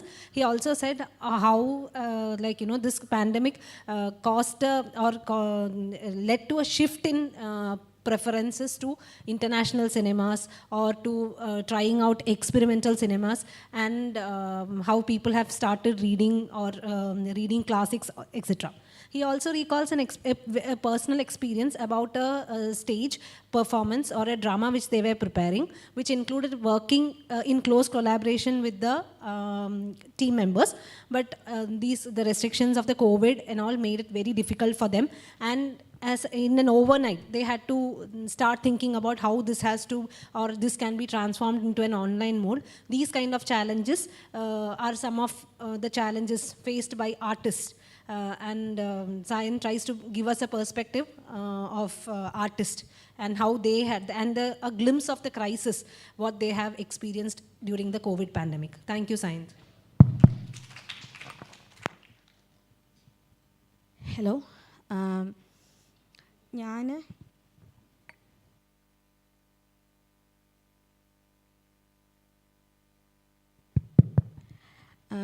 വളരെ പേഴ്സണലായ എക്സ്പീരിയൻസുകൾ actually പറയാനുണ്ട്, പക്ഷേ ഞാൻ എത്രത്തോളം പറയണമെന്ന് എനിക്കറിയില്ല. കോവിഡിൻ്റെ ഒരു സിറ്റുവേഷനിൽ ഞാൻ വളരെ വളരെ പ്രിയപ്പെട്ട ഒരാളെ മരണം ഉണ്ടാവുകയും എന്നാൽ ആ ആളെ കാണാൻ പോലും പറ്റാതിരിക്കുകയും, എന്നാൽ അതേ സമയത്ത് എൻ്റെ പാരൻസിൽ ഒരാൾക്ക് ക്യാൻസർ ഉണ്ടെന്നറിയുകയും അത് ഡീൽ ചെയ്യാൻ നമുക്ക് സാധാരണ ഒരു അസുഖമൊക്കെ വരുമ്പോൾ റിലേറ്റീവ്സിനൊക്കെ നമ്മുടെ കൂടെ വരാനും നിൽക്കാനും ഒക്കെ പറ്റും. പക്ഷേ കൊറോണയുടെ ഒരു സാഹചര്യത്തിൽ അതിനും പറ്റുന്നുണ്ടായിരുന്നില്ല. സോ ഒരു ലോസിൽ അതിൻ്റെ ഗ്രിഫിന് പോലും സമയം കിട്ടാതെ മറ്റൊരു രീതിയിൽ ഫാമിലിനെ സപ്പോർട്ട് ചെയ്യേണ്ടി വന്ന ഒരവസ്ഥയായിരുന്നു എനിക്ക് കൊറോണയ്ക്ക്. പക്ഷേ അതുപോലും ഞാൻ വളരെ പ്രിവിലേജ്ഡ് ആയ ഒരു സ്പേസിൽ നിന്നിട്ടാണ് ചെയ്തുകൊണ്ടിരുന്നതെന്ന് എനിക്ക് മനസ്സിലാവുന്നത്. ഞാനിവിടെ PGക്ക് വന്ന സമയം മുതൽ പലതരത്തിൽ വിദ്യാർത്ഥി രാഷ്ട്രീയത്തിൽ ഇടപെടുന്ന ഒരാളാണ്. കൊറോണ സമയത്ത് നിന്നത്ര നിസ്സഹായമായിട്ട് ഒരു വിദ്യാർത്ഥി രാഷ്ട്രീയ പ്രവർത്തക എന്നുള്ള രീതിയിൽ എനിക്ക് നിൽക്കേണ്ടി വന്നിട്ടില്ല. എൻ്റെ ജീവിതത്തിൽ ഒരിക്കലും നിൽക്കേണ്ടി വന്നിട്ടില്ല. നമ്മുടെ ഹോസ്റ്റൽ അടക്കുന്നു, അതെനിക്ക് ലീനിയറായിട്ട് ഓർത്തെടുത്ത് പറയാൻ കുറച്ച് ബുദ്ധിമുട്ടുണ്ട്, ഏതടക്കലിനാണ് എപ്പോഴാണെന്നുള്ളത്. പക്ഷെ നമ്മുടെ ഹോസ്റ്റൽ അടക്കുന്നു, PG പിള്ളേരെല്ലാവരും വീട്ടിൽ പോകുന്നു. റിസർച്ച് സ്കോളേഴ്സ് പല പ്രായത്തിലുള്ളവർ, വിവാഹം കഴിഞ്ഞവർ, കുട്ടികളുള്ളവർ, കുട്ടികളില്ലാത്തവർ, തിരിച്ചു പോകാൻ വീടില്ലാത്തവർ ഒക്കെ ഉണ്ട്. ഇത് റെസിഡൻഷ്യൽ ക്യാമ്പസാണ്. പലപ്പോഴും നമ്മൾ 5 വർഷം റിസർച്ച് എന്ന് പറഞ്ഞ് വന്ന് ഇവിടെ നിൽക്കുമ്പോൾ നമ്മൾ പലപ്പോഴും ഇവിടെ നമുക്കൊരു സേഫ് പ്ലേസാണ്. പക്ഷേ ഈ പ്ലേസിൻ്റെ സേഫ്റ്റി എത്ര വലുതാണെന്ന് എൻ്റെ പേഴ്സണൽ എക്സ്പീരിയൻസ് എന്നിട്ട് എനിക്ക് ഒരിക്കലും പറയാൻ കഴിയില്ല. കാരണം എൻ്റെ വീട് എനിക്ക് സേഫ് പ്ലേസ് ആയിരുന്നു. പക്ഷെ വീട് സേഫ് പ്ലേസ് അല്ലാത്ത 100 കണക്കിന് കുട്ടികൾ ഈ ക്യാമ്പസിലുണ്ടെന്നും ഒരു ഒരു ഒരു തരി സഹായം പോലും ആ കുട്ടികൾക്ക് ചെയ്തു കൊടുക്കാൻ ക്യാമ്പസിൽ ഒരാൾക്കും ഒരു അതോറിറ്റിക്കും പറ്റിയിട്ടില്ല എന്നുള്ളത് ഭയങ്കരമായിട്ട് നമ്മളെ വിഷമിപ്പിച്ചൊരു കാര്യമായിരുന്നു. ഹോസ്റ്റൽ അടച്ചു, PG പിള്ളേർ വീട്ടിൽ പോകുന്നു, റിസർച്ച് സ്കോളേഴ്സ് കുറച്ച് പേര് സ്റ്റേ ബാക്ക് ചെയ്യാൻ തീരുമാനിക്കുന്നു. ആദ്യത്തെ ഹോസ്റ്റൽ അടവിന് എല്ലാവരും വീട്ടിൽ പോയി, ഇവിടെ CFLTC ആക്കി. ആ സമയം മുതൽ ഇവിടുന്ന് പലരും വിളിക്കുന്നുണ്ട്, കുട്ടികൾ റിസർച്ച് സ്കോളേഴ്സ് ചേച്ചി എപ്പോഴാണ് തുറക്കുക, എന്തെങ്കിലും ചെയ്തു തരാൻ പറ്റുമോ. അപ്പം നമ്മൾ വളരെ ഹെൽപ്ലെസ് ആണ്, കാരണം ഗവൺമെൻറ് ഓർഡറാണെന്നാണ് VC പറയുന്നത്. പൂട്ടിയിട്ടിട്ടുള്ള ഹോസ്റ്റൽ CFLTC ആക്കാത്ത ബ്ലോക്കുകൾ ഉണ്ടായിട്ട് പോലും അവിടെ ആരെയും താമസിപ്പിക്കാൻ തയ്യാറായിട്ടുണ്ടായിരുന്നില്ല. എന്നാൽ ബോയ്സ് ഹോസ്റ്റലിൽ ആൺകുട്ടികളെല്ലാവരും നിൽക്കുന്നുണ്ടായിരുന്നു. അവർക്ക് മറ്റ് ബുദ്ധിമുട്ടുകളുണ്ടായിരുന്നു, ഒത്തിരി ബുദ്ധിമുട്ടുകളുണ്ടായിരുന്നു. പക്ഷേ അവർ ഈ പെൺകുട്ടികളെ വെച്ച് നോക്കുമ്പോൾ പ്രിവിലേജ്ഡ് ആയിരുന്നു. അവർക്ക് ഇവിടെ തന്നെ നിൽക്കാൻ പറ്റുന്നുണ്ടായിരുന്നു, ആരും അതിനെ ചോദ്യം ചെയ്യുന്നുണ്ടായിരുന്നില്ല. രണ്ടാമത്തെ പ്രാവശ്യം ഹോസ്റ്റൽ തുറന്നു, വീണ്ടും ഹോസ്റ്റൽ അടച്ചു. ഹോസ്റ്റൽ അടച്ച സമയത്ത് നമ്മളെ കുട്ടികളെ വിളിച്ചിട്ട് പറയുന്ന കാര്യങ്ങൾ എന്ന് പറഞ്ഞാൽ, ഐ വാസ് ഓൾറെഡി ഇൻ 2 ട്രോമയിൽ നിൽക്കുവാണ് ഞാൻ. എന്നെ വിളിച്ചിട്ട് കുട്ടികൾ, പക്ഷേ അതല്ല അതിൻ്റെ കാര്യം. ഞാൻ ട്രോമയിൽ നിൽക്കുന്നു എന്നുള്ളതല്ല ഞാൻ പറയാൻ ആഗ്രഹിക്കുന്ന കാര്യം. ഞാൻ പറയാൻ ആഗ്രഹിക്കുന്ന കാര്യം, ഇവിടുന്ന് വിളിക്കുന്നു കുട്ടികൾ. ഒരു കുട്ടി, ഇവിടുത്തെ റിസർച്ച് സ്കോളേഴ്സാണ്, ഹോസ്റ്റൽ വൃത്തിയാക്കി അടച്ചിട്ടിട്ടുണ്ട്. ഇവിടുത്തെ റിസർച്ച് സ്കോളേഴ്സ് നമ്മളെ വിളിച്ചിട്ട് പെൺകുട്ടികൾ പറയാണ്, ചേച്ചി വീട്ടിൽ നിൽക്കാൻ പറ്റുന്നില്ല, വീട്ടിൽ നിന്ന് അബ്യൂസ് ഉണ്ടാവുന്നുണ്ട്, ആരോടാ ഞങ്ങൾ പറയുക, ഞങ്ങൾക്ക് അവിടെ എവിടെയെങ്കിലും നിൽക്കാനൊരു സൗകര്യം ഉണ്ടാവുമോ, എങ്ങനെയെങ്കിലും നിൽക്കാൻ കഴിയുമോ, അങ്ങനെ ചോദിക്കുന്ന കുട്ടികൾ. ഈ കൊറോണയുടെ സമയത്ത് നമുക്ക് ക്വാറൻറ്റൈൻ ഒക്കെ വേണ്ടി വരും. അപ്പോൾ വീട്ടിൽ ഉള്ള ആളുകൾ ക്വാറൻറ്റൈൻ. അപ്പോൾ ഇവിടുന്ന് ഹോസ്റ്റലിൽ നിന്ന് അങ്ങോട്ട് പോകുന്ന കുട്ടിക്ക് സ്വന്തം വീട്ടിൽ പോകാൻ വയ്യ. കുട്ടി പോയി നിൽക്കേണ്ടി വരുന്നത് കുട്ടിക്കാലം മുതൽ കുട്ടീനെ സെക്ഷലി അബ്യൂസ് ചെയ്തിട്ടുള്ള ഒരാളിൻ്റെ വീട്ടിലാണ്. കുട്ടീന്ന് പറയാൻ കഴിയില്ല, 10, 23, 24 വയസ്സുള്ള ഒരു സ്ത്രീ. She was helpless. നമ്മുടെ ക്യാമ്പസിൽ ഉള്ളൊരു കുട്ടിയാണ്. നമ്മൾ എത്ര പേരോട് അതിനെപ്പറ്റി സംസാരിച്ചു, ഇങ്ങനത്തെ ഒക്കെ പ്രശ്നങ്ങളുണ്ട്, ഏതെങ്കിലും ഒരു ഹോസ്റ്റൽ നമുക്ക് പെൺകുട്ടികൾക്ക് നിൽക്കാൻ പാകത്തിനൊന്നും തുറന്നു കൊടുത്തിരുന്നെങ്കിൽ ഈ ബുദ്ധിമുട്ടുകളിൽ നിന്ന് ഒരു പരിധിയെങ്കിലും കുട്ടികളെ നമുക്ക് സുരക്ഷിതമാക്കി വെക്കാം എന്ന് നമ്മൾ പല തരത്തിൽ റിക്വസ്റ്റ് ചെയ്തിട്ടും അത് നടന്നിട്ടില്ല. ഈ കുട്ടികൾ ആ ലോക്ക്ഡൗണിൻ്റെ സമയത്ത് മുഴുവൻ ഫിസിക്കലും ഇമോഷണലുമായി ട്രോമേൻ്റെ ഉള്ളിൽ കൂടെ പോയിക്കൊണ്ടിരിക്കുകയായിരുന്നു. അതുപോലെ തന്നെ ഇവിടുന്ന് തിരിച്ചു പോകാൻ ശരിക്കും വീടില്ലാത്ത കുട്ടികളുണ്ടായിരുന്നു. വീടില്ലാത്ത കുട്ടികൾ എന്ന് വെച്ചിട്ടുണ്ടെങ്കിൽ ഒറ്റ മുറി മാത്രമുള്ള വീടുള്ള കുട്ടികൾ ഇവിടെ റിസർച്ച് ചെയ്യുന്നുണ്ട്. അച്ഛനും അമ്മയും പേരൻസൊക്കെ പുറത്താണ്, പുറത്തേക്ക് പോകാൻ കഴിയില്ല, റിലേറ്റീവ്സിൻ്റെ വീട്ടിൽ നിൽക്കാൻ കഴിയില്ല. എൻ്റെ സുഹൃത്തുക്കളെ വീട്ടിൽ പോയി നിന്ന കുട്ടികളുണ്ട്. അപ്പം നമ്മളെ സിസ്റ്റം ഭയങ്കര ഇൻസെൻസിറ്റീവായിട്ടാണ് ആ സമയത്ത് പെരുമാറിയിട്ടുള്ളത്. യൂണിവേഴ്സിറ്റിയും ഭയങ്കര ഇൻസെൻസിറ്റീവായിട്ടാണ് ആ സമയത്ത് പെരുമാറിയിട്ടുള്ളത്. എന്നാൽ അതേ സമയത്ത് ആൺകുട്ടികൾ വളരെ പ്രിവിലേജ്ഡ് ആയിരുന്നു. അവർക്കിവിടെ നിൽക്കാൻ പറ്റിയിട്ടുണ്ട്, അവരാരും വീട്ടിലേക്ക് അടിച്ചോടിച്ചിട്ടില്ല. ഞങ്ങൾ അവിടുന്ന് പോവാൻ ഒരു തരത്തിലും ഗതിയില്ലാതെ പോവില്ല എന്ന് പറഞ്ഞിട്ടുള്ളൊരു 10-12ഓളം കുട്ടികൾ ഹോസ്റ്റലിൽ ശരിക്കും ഒരു റൂമിൽ ഒരു കുട്ടിക്ക് നിൽക്കാനുള്ള സൗകര്യം ഉണ്ടായിരുന്നു. തിരിച്ചും മറിച്ചും റിക്വസ്റ്റ് ചെയ്തിട്ടും ഓരോ ദിവസം രാവിലെ വന്ന് കണക്കെടുത്തിട്ട് ഹോസ്റ്റലിൽ വീട്ടിൽ പോകാനാണ് പറഞ്ഞിട്ടുള്ളത്. ഡിപ്പാർട്ട്മെൻറ്റ് വഴി കുട്ടികൾക്ക് മെയിലും കോളും വരാൻ തുടങ്ങി വീട്ടിൽ പോകണമെന്ന് പറഞ്ഞിട്ട്. ഇതേ ഡിപ്പാർട്ട്മെൻറ്റിൽ ആൺകുട്ടികൾ ആരാലും ചോദ്യം ചെയ്യപ്പെടാതെ സുഖമായിട്ട് അപ്പോൾ ബോയ്സ് ഹോസ്റ്റൽ നിൽക്കുന്നുണ്ടായിരുന്നു. വളരെ എവിഡൻ്റ് ആയിട്ടുള്ളൊരു ജെൻഡർ ഡിസ്ക്രിമിനേഷൻ. അത് ജെൻഡർ ഡിസ്ക്രിമിനേഷൻ എന്ന് മാത്രം പറഞ്ഞാൽ മതി എന്ന് എനിക്കറിയില്ല. ജെൻഡർ ഡിസ്ക്രിമിനേഷൻ്റെ ഏറ്റവും ഭീതിതമായൊരു മുഖം ഞാനിങ്ങനെ മുന്നിൽ കണ്ടത് ആ കാലത്താണ്. അത്ര ഹെൽപ്ലെസ് ആയിട്ട് ഒരിക്കൽ പോലും ശരിക്ക് ഞാൻ എപ്പോഴും വിചാരിക്കുന്ന ഒരു കാര്യമാണ്, ആ സമയത്ത് നമ്മളെ അപ്രോച്ച് ചെയ്ത പല കുട്ടികളോട് നമ്മൾ ശരിക്കും സോറി തന്നെ പറയേണ്ടതുണ്ട്. പല കുട്ടികളും ഇപ്പോഴും നമ്മളോട് അതിൻ്റെ പേരിൽ പിണങ്ങി നടക്കുന്ന കുട്ടികൾ വരുന്നുണ്ട്. ഞങ്ങൾ അത്ര നിങ്ങൾക്കൊന്നും ചെയ്യാൻ പറ്റിയില്ലല്ലോ. ഒന്നും ചെയ്യാൻ പറ്റില്ലായിരുന്നു. നമ്മൾ അത്രക്ക് ശ്രമിച്ചിട്ടും നമുക്കൊന്നും ചെയ്യാൻ പറ്റിയിട്ടില്ല. ഒരു തരത്തിലും കുട്ടികളെ യൂണിവേഴ്സിറ്റിൻ്റെ കൂടെ കുട്ടികളാണ് എന്ന രീതിയിൽ അതിനെ മനസ്സിലാക്കാനോ എടുക്കാനോ ഇവിടുത്തെ സിസ്റ്റം അന്ന് ശ്രമിച്ചിട്ടുണ്ടായിരുന്നില്ല. അതുപോലെ തന്നെയായിരുന്നു റിസർച്ചേഴ്സിൻ്റെ അവസ്ഥയും. എനിക്ക് തോന്നുന്നു കഴിഞ്ഞ ദിവസം അപർണ പ്രസൻറ്റ് ചെയ്തതിൽ കുറേ കാര്യങ്ങൾ വന്നിട്ടുണ്ട്. പ്രത്യേകിച്ച് സയൻസിലൊക്കെ റിസർച്ചേഴ്സ് അവർ മേടിച്ച സാമ്പിളുകൾ നശിച്ചു പോവുക. മീനിലൊക്കെ റിസർച്ച് ചെയ്യുന്നൊരു ചേച്ചിയൊക്കെ ഉണ്ട്. ആ ചേച്ചീൻ്റെ മീനുകളൊക്കെ ചത്തുപോയി. എന്നിട്ട് അതിന് ചിലപ്പോൾ ഒരു 3 മാസം 4 മാസം നമ്മളൊരു എക്സ്പെരിമെൻ്റ് ഏതെങ്കിലും ഒരു രീതിയിൽ ചെയ്ത മീനുകളായിരിക്കുമേ. ഇത് ചത്തുപോയി കഴിയാമെന്ന് പറയുമ്പോൾ ഒരു മീൻ ചത്തു എന്നുള്ളതല്ല വിഷയം. ഒരു 4-5 മാസത്തെ ഒരു കുട്ടീൻ്റെ റിസർച്ച് പ്രവർത്തനം മുഴുവൻ ഇല്ലാണ്ടായി എന്നുള്ളതാണ് അതിൻ്റെ അർത്ഥം. അതിനെ പിന്നെ ഒന്നാ കുട്ടി തുടങ്ങണം. കുട്ടി തുടങ്ങണമെങ്കിൽ കുട്ടിക്ക് ഇവിടെ വന്ന് ലാബിൽ നിന്ന് വർക്ക് ചെയ്യാൻ പറ്റണം. ഇതൊക്കെയും ചെയ്യുന്നത് പെൺകുട്ടികൾ പലപ്പോഴും കല്യാണം കഴിഞ്ഞ കുട്ടികൾ, പിന്നെ വീട്ടിൻ്റെ റെസ്പോൺസിബിലിറ്റി ഉള്ള കുട്ടികളൊക്കെ ആയിരിക്കും. അത് തന്നെ ഒരു ഗിൽട്ടായിട്ട് അവരിൽ വർക്ക് ചെയ്യുന്നുണ്ടായിരുന്നു. അതായത് ഞങ്ങൾ ബാക്കിയുള്ള സമയത്ത്, അതായത് നമ്മുടെ സ്ത്രീകളെ പ്രൈമറി ഡ്യൂട്ടി എന്ന് പറയുന്നത് വീട് നോക്കുക കുട്ടീനെ നോക്കുക എന്നുള്ളൊരു കൾച്ചറിനാണല്ലോ നമ്മൾ വരുന്നത്. അപ്പോൾ സ്വാഭാവികമായിട്ടും നമ്മുടെ ഉള്ളിലും അതുണ്ടാവും. അപ്പോൾ ഈ കുട്ടികളൊരു ചിന്ത എങ്ങനെയാണ് വന്നിട്ടുള്ളതെന്ന് വെച്ചിട്ടുണ്ടെങ്കിൽ, ഞങ്ങൾ അല്ലാത്ത സമയത്തൊക്കെ ഇവിടെ റിസർച്ച് ചെയ്ത് നടക്കുകയാണല്ലോ, ഞങ്ങളുടെ പണി ചെയ്യുന്നില്ലല്ലോ. അപ്പോൾ ആകെ നമ്മളൊരു വർഷം വീട്ടിലിങ്ങനെ നിൽക്കുന്ന സമയത്ത് നമ്മൾ നമ്മുടെ പണി ചെയ്യണമായിരുന്നു. അങ്ങനെ നമ്മളവിടെ നമ്മുടെ പണി ചെയ്തു. അപ്പോൾ നമ്മളവിടെ ഇരുന്നിട്ട് എന്തെങ്കിലും ഒന്ന് എഴുതുകയോ വായിക്കുകയോ ഒക്കെ ചെയ്യുമ്പോൾ തന്നെ നമുക്ക് ഗിൽട്ടാണ്. കാരണം ഇത്രയും കാലം ഞങ്ങളുടെ പണി ഇൻ ദ സെൻസ് ഞങ്ങൾ ചെയ്യേണ്ട കുട്ടീനെ നോക്കുക വീട്ടിലെ കാര്യങ്ങൾ ചെയ്യുക എന്നുള്ള വർക്ക് ഞങ്ങൾ ചെയ്തിട്ടില്ല. ഇപ്പോൾ വീട്ടിലിരിക്കുമ്പോഴും ഞങ്ങൾ ചെയ്തിരിക്കേണ്ട വർക്ക് ചെയ്യാൻ പറ്റുന്നില്ലല്ലോ എന്നുള്ള ഗിൽട്ടായിരുന്നു. ഒരു പുസ്തകം തുറന്നു കഴിഞ്ഞാൽ ആ കുട്ടികൾ ആ ഗിൽട്ട് അനുഭവിച്ചുകൊണ്ടിരുന്നത്.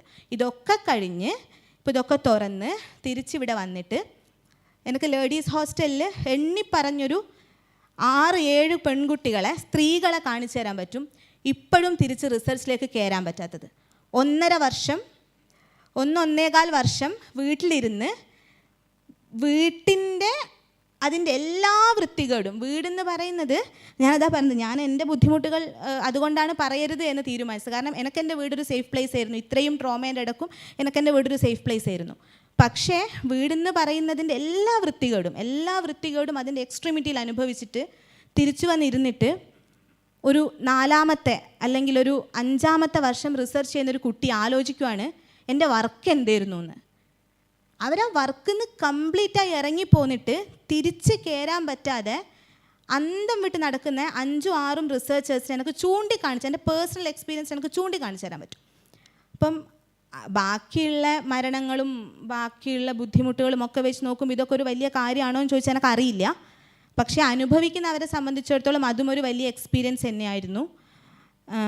അവരൊക്കെ ഇപ്പോഴും അവർക്ക് അറിയില്ല ഈ പ്രായത്തിലിനി എങ്ങനെയാണ് തിരിച്ചിട്ട് വർക്കിലേക്ക് കയറേണ്ടതെന്നും അപ്പം ഉണ്ടാക്കി വെച്ചിട്ടുള്ള പല പ്രശ്നങ്ങൾ എങ്ങനെയാണ് സോൾവ് ചെയ്യേണ്ടതെന്നും അതിൻ്റെ ഇമോഷണാലിറ്റീനെ എങ്ങനെയാണ് സോൾവ് ചെയ്യേണ്ടതെന്നും. ഇതിനൊന്നും ഒരു തരത്തിലുള്ള നമ്മളിപ്പോൾ അക്കാദമിക്സിനെ മുന്നോട്ട് കൊണ്ടുപോകാനാണ് ഒരു യൂണിവേഴ്സിറ്റി വർക്ക് ചെയ്യുന്നത് നമ്മൾ വിചാരിക്കുമ്പോഴും ഇത്തരത്തിലുള്ള യഥാർത്ഥമായിട്ട് റിസർച്ച് സ്കോളേഴ്സ് മുന്നിൽ നിന്ന് ഫേസ് ചെയ്ത ഒരു പ്രശ്നത്തിലും ഒരു തരത്തിലും സഹായിക്കാൻ നമ്മുടെ സിസ്റ്റത്തിന് പറ്റിയിട്ടില്ല എന്ന് മാത്രമല്ല, സഹായിക്കാൻ പറ്റുമായിരുന്ന ഇടങ്ങളിൽ പോലും വളരെ ഇറസ്പോൺസിബിളായിട്ട് കൈകെട്ടി ഉത്തരവാദിത്തം എടുക്കാൻ കഴിയില്ല, നിങ്ങളുടെ ഉത്തരവാദിത്തമാണ്, നിങ്ങളുടെ പോലീസ് കൊണ്ട് നിങ്ങൾ അവിടെ കിടക്കും എന്നുള്ള രീതിയിൽ വളരെ ഇറസ്പോൺസിബിൾ ആയിട്ടുള്ളൊരു നിലപാടായിരുന്നു അന്ന് യൂണിവേഴ്സിറ്റി എടുത്തിട്ടുണ്ടായിരുന്നത്. ആ നിലപാടിൻ്റെ ട്രോമയിലാണ് ലേഡീസ് ഹോസ്റ്റലിലെ വലിയൊരു വിഭാഗം റിസർച്ച് സ്കോളേഴ്സും ഇപ്പോഴും ഉള്ളത് എന്ന് പറയാൻ ഞാൻ ഈ അവസരം വിനിയോഗിക്കുന്നു. Thank U.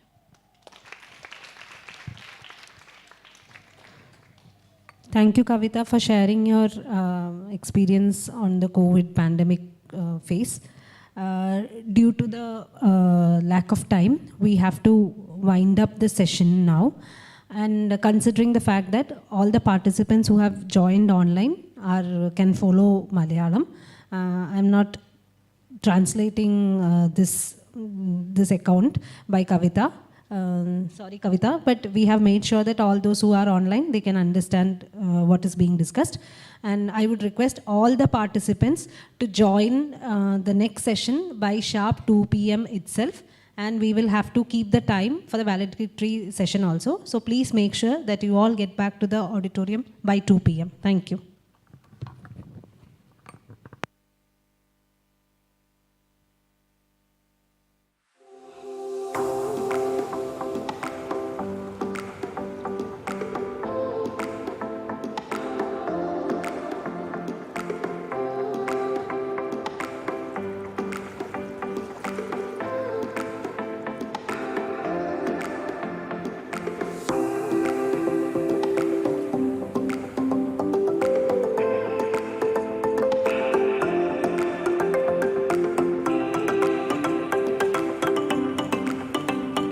to eat your lunch fast and join back at 2 p.m. without any delay.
Hello, Surya, can you hear me? I can't, I mean, you'll have to say something. No, you can't hear. I can't hear you. ഇവിടെയാണോ അല്ല?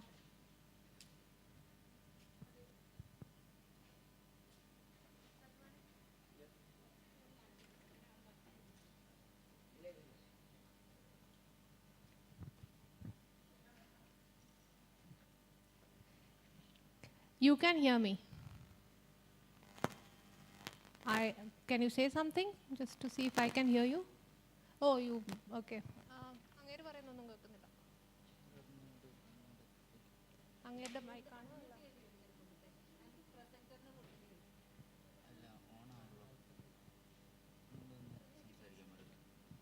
Can you hear me, Rajni? Yeah, now we can hear you.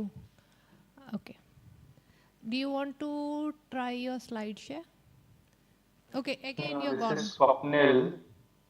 Oh, I think okay. Surya is not able. I think there's some problem from Surya's end. Surya, do you want to join in again? Log out and join in. Swapnil, are you going to do the screen share? No, he's only going to do it, but he'll have to talk also, na? So. Acha.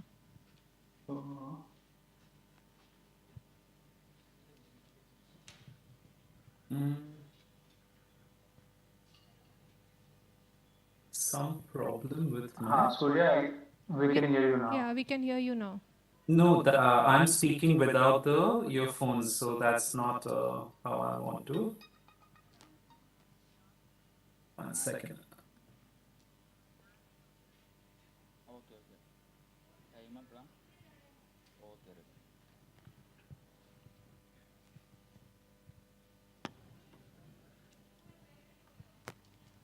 That is very strange.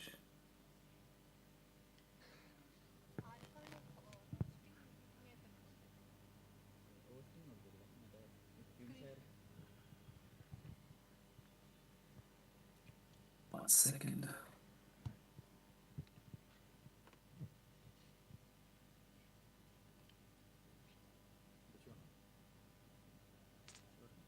See, switched off.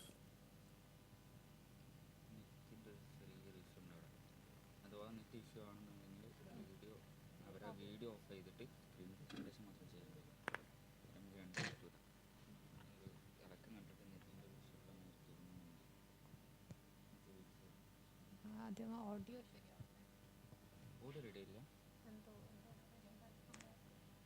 Can you hear me now? Yes. Swapnil, can you also hear? Oh, I can't hear you. 1 second. Sorry. Can you hear me now? Yes. Okay. Now it's working. Your now internet, I think, is unstable. So once we start, maybe you may want to switch off your video. Okay. Switch off the video is this. I'm all sorted, and the share option is I'll just share once. This. And it is this. Can you see my slides now? No, we Not can't yet. see your slides.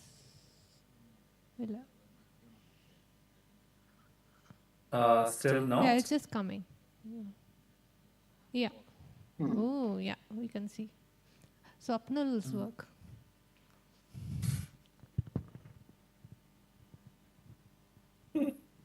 Yes. Okay.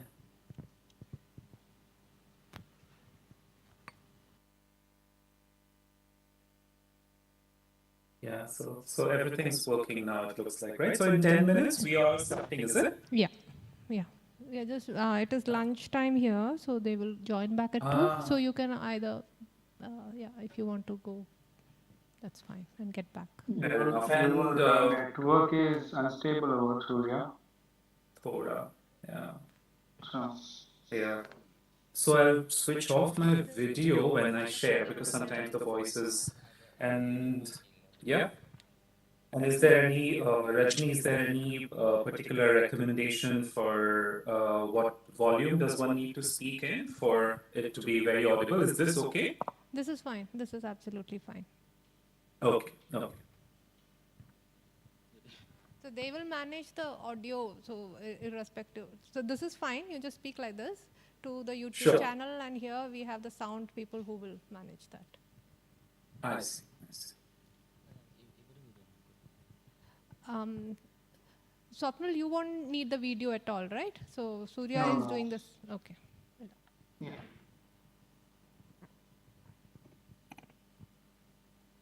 How's it going so far, Rajni? It's been good actually. It's been a very good session. I mean the whole conference. This is the last one. So and then we have the finishing valedictory. Valedictory. Yeah, yeah. So yeah. Morning we had Ayush, Aksa, and Sayantan. Yeah. It was too early for me. I was so keen on attending that one, but it would be like 4 or 5 in the morning. Yeah.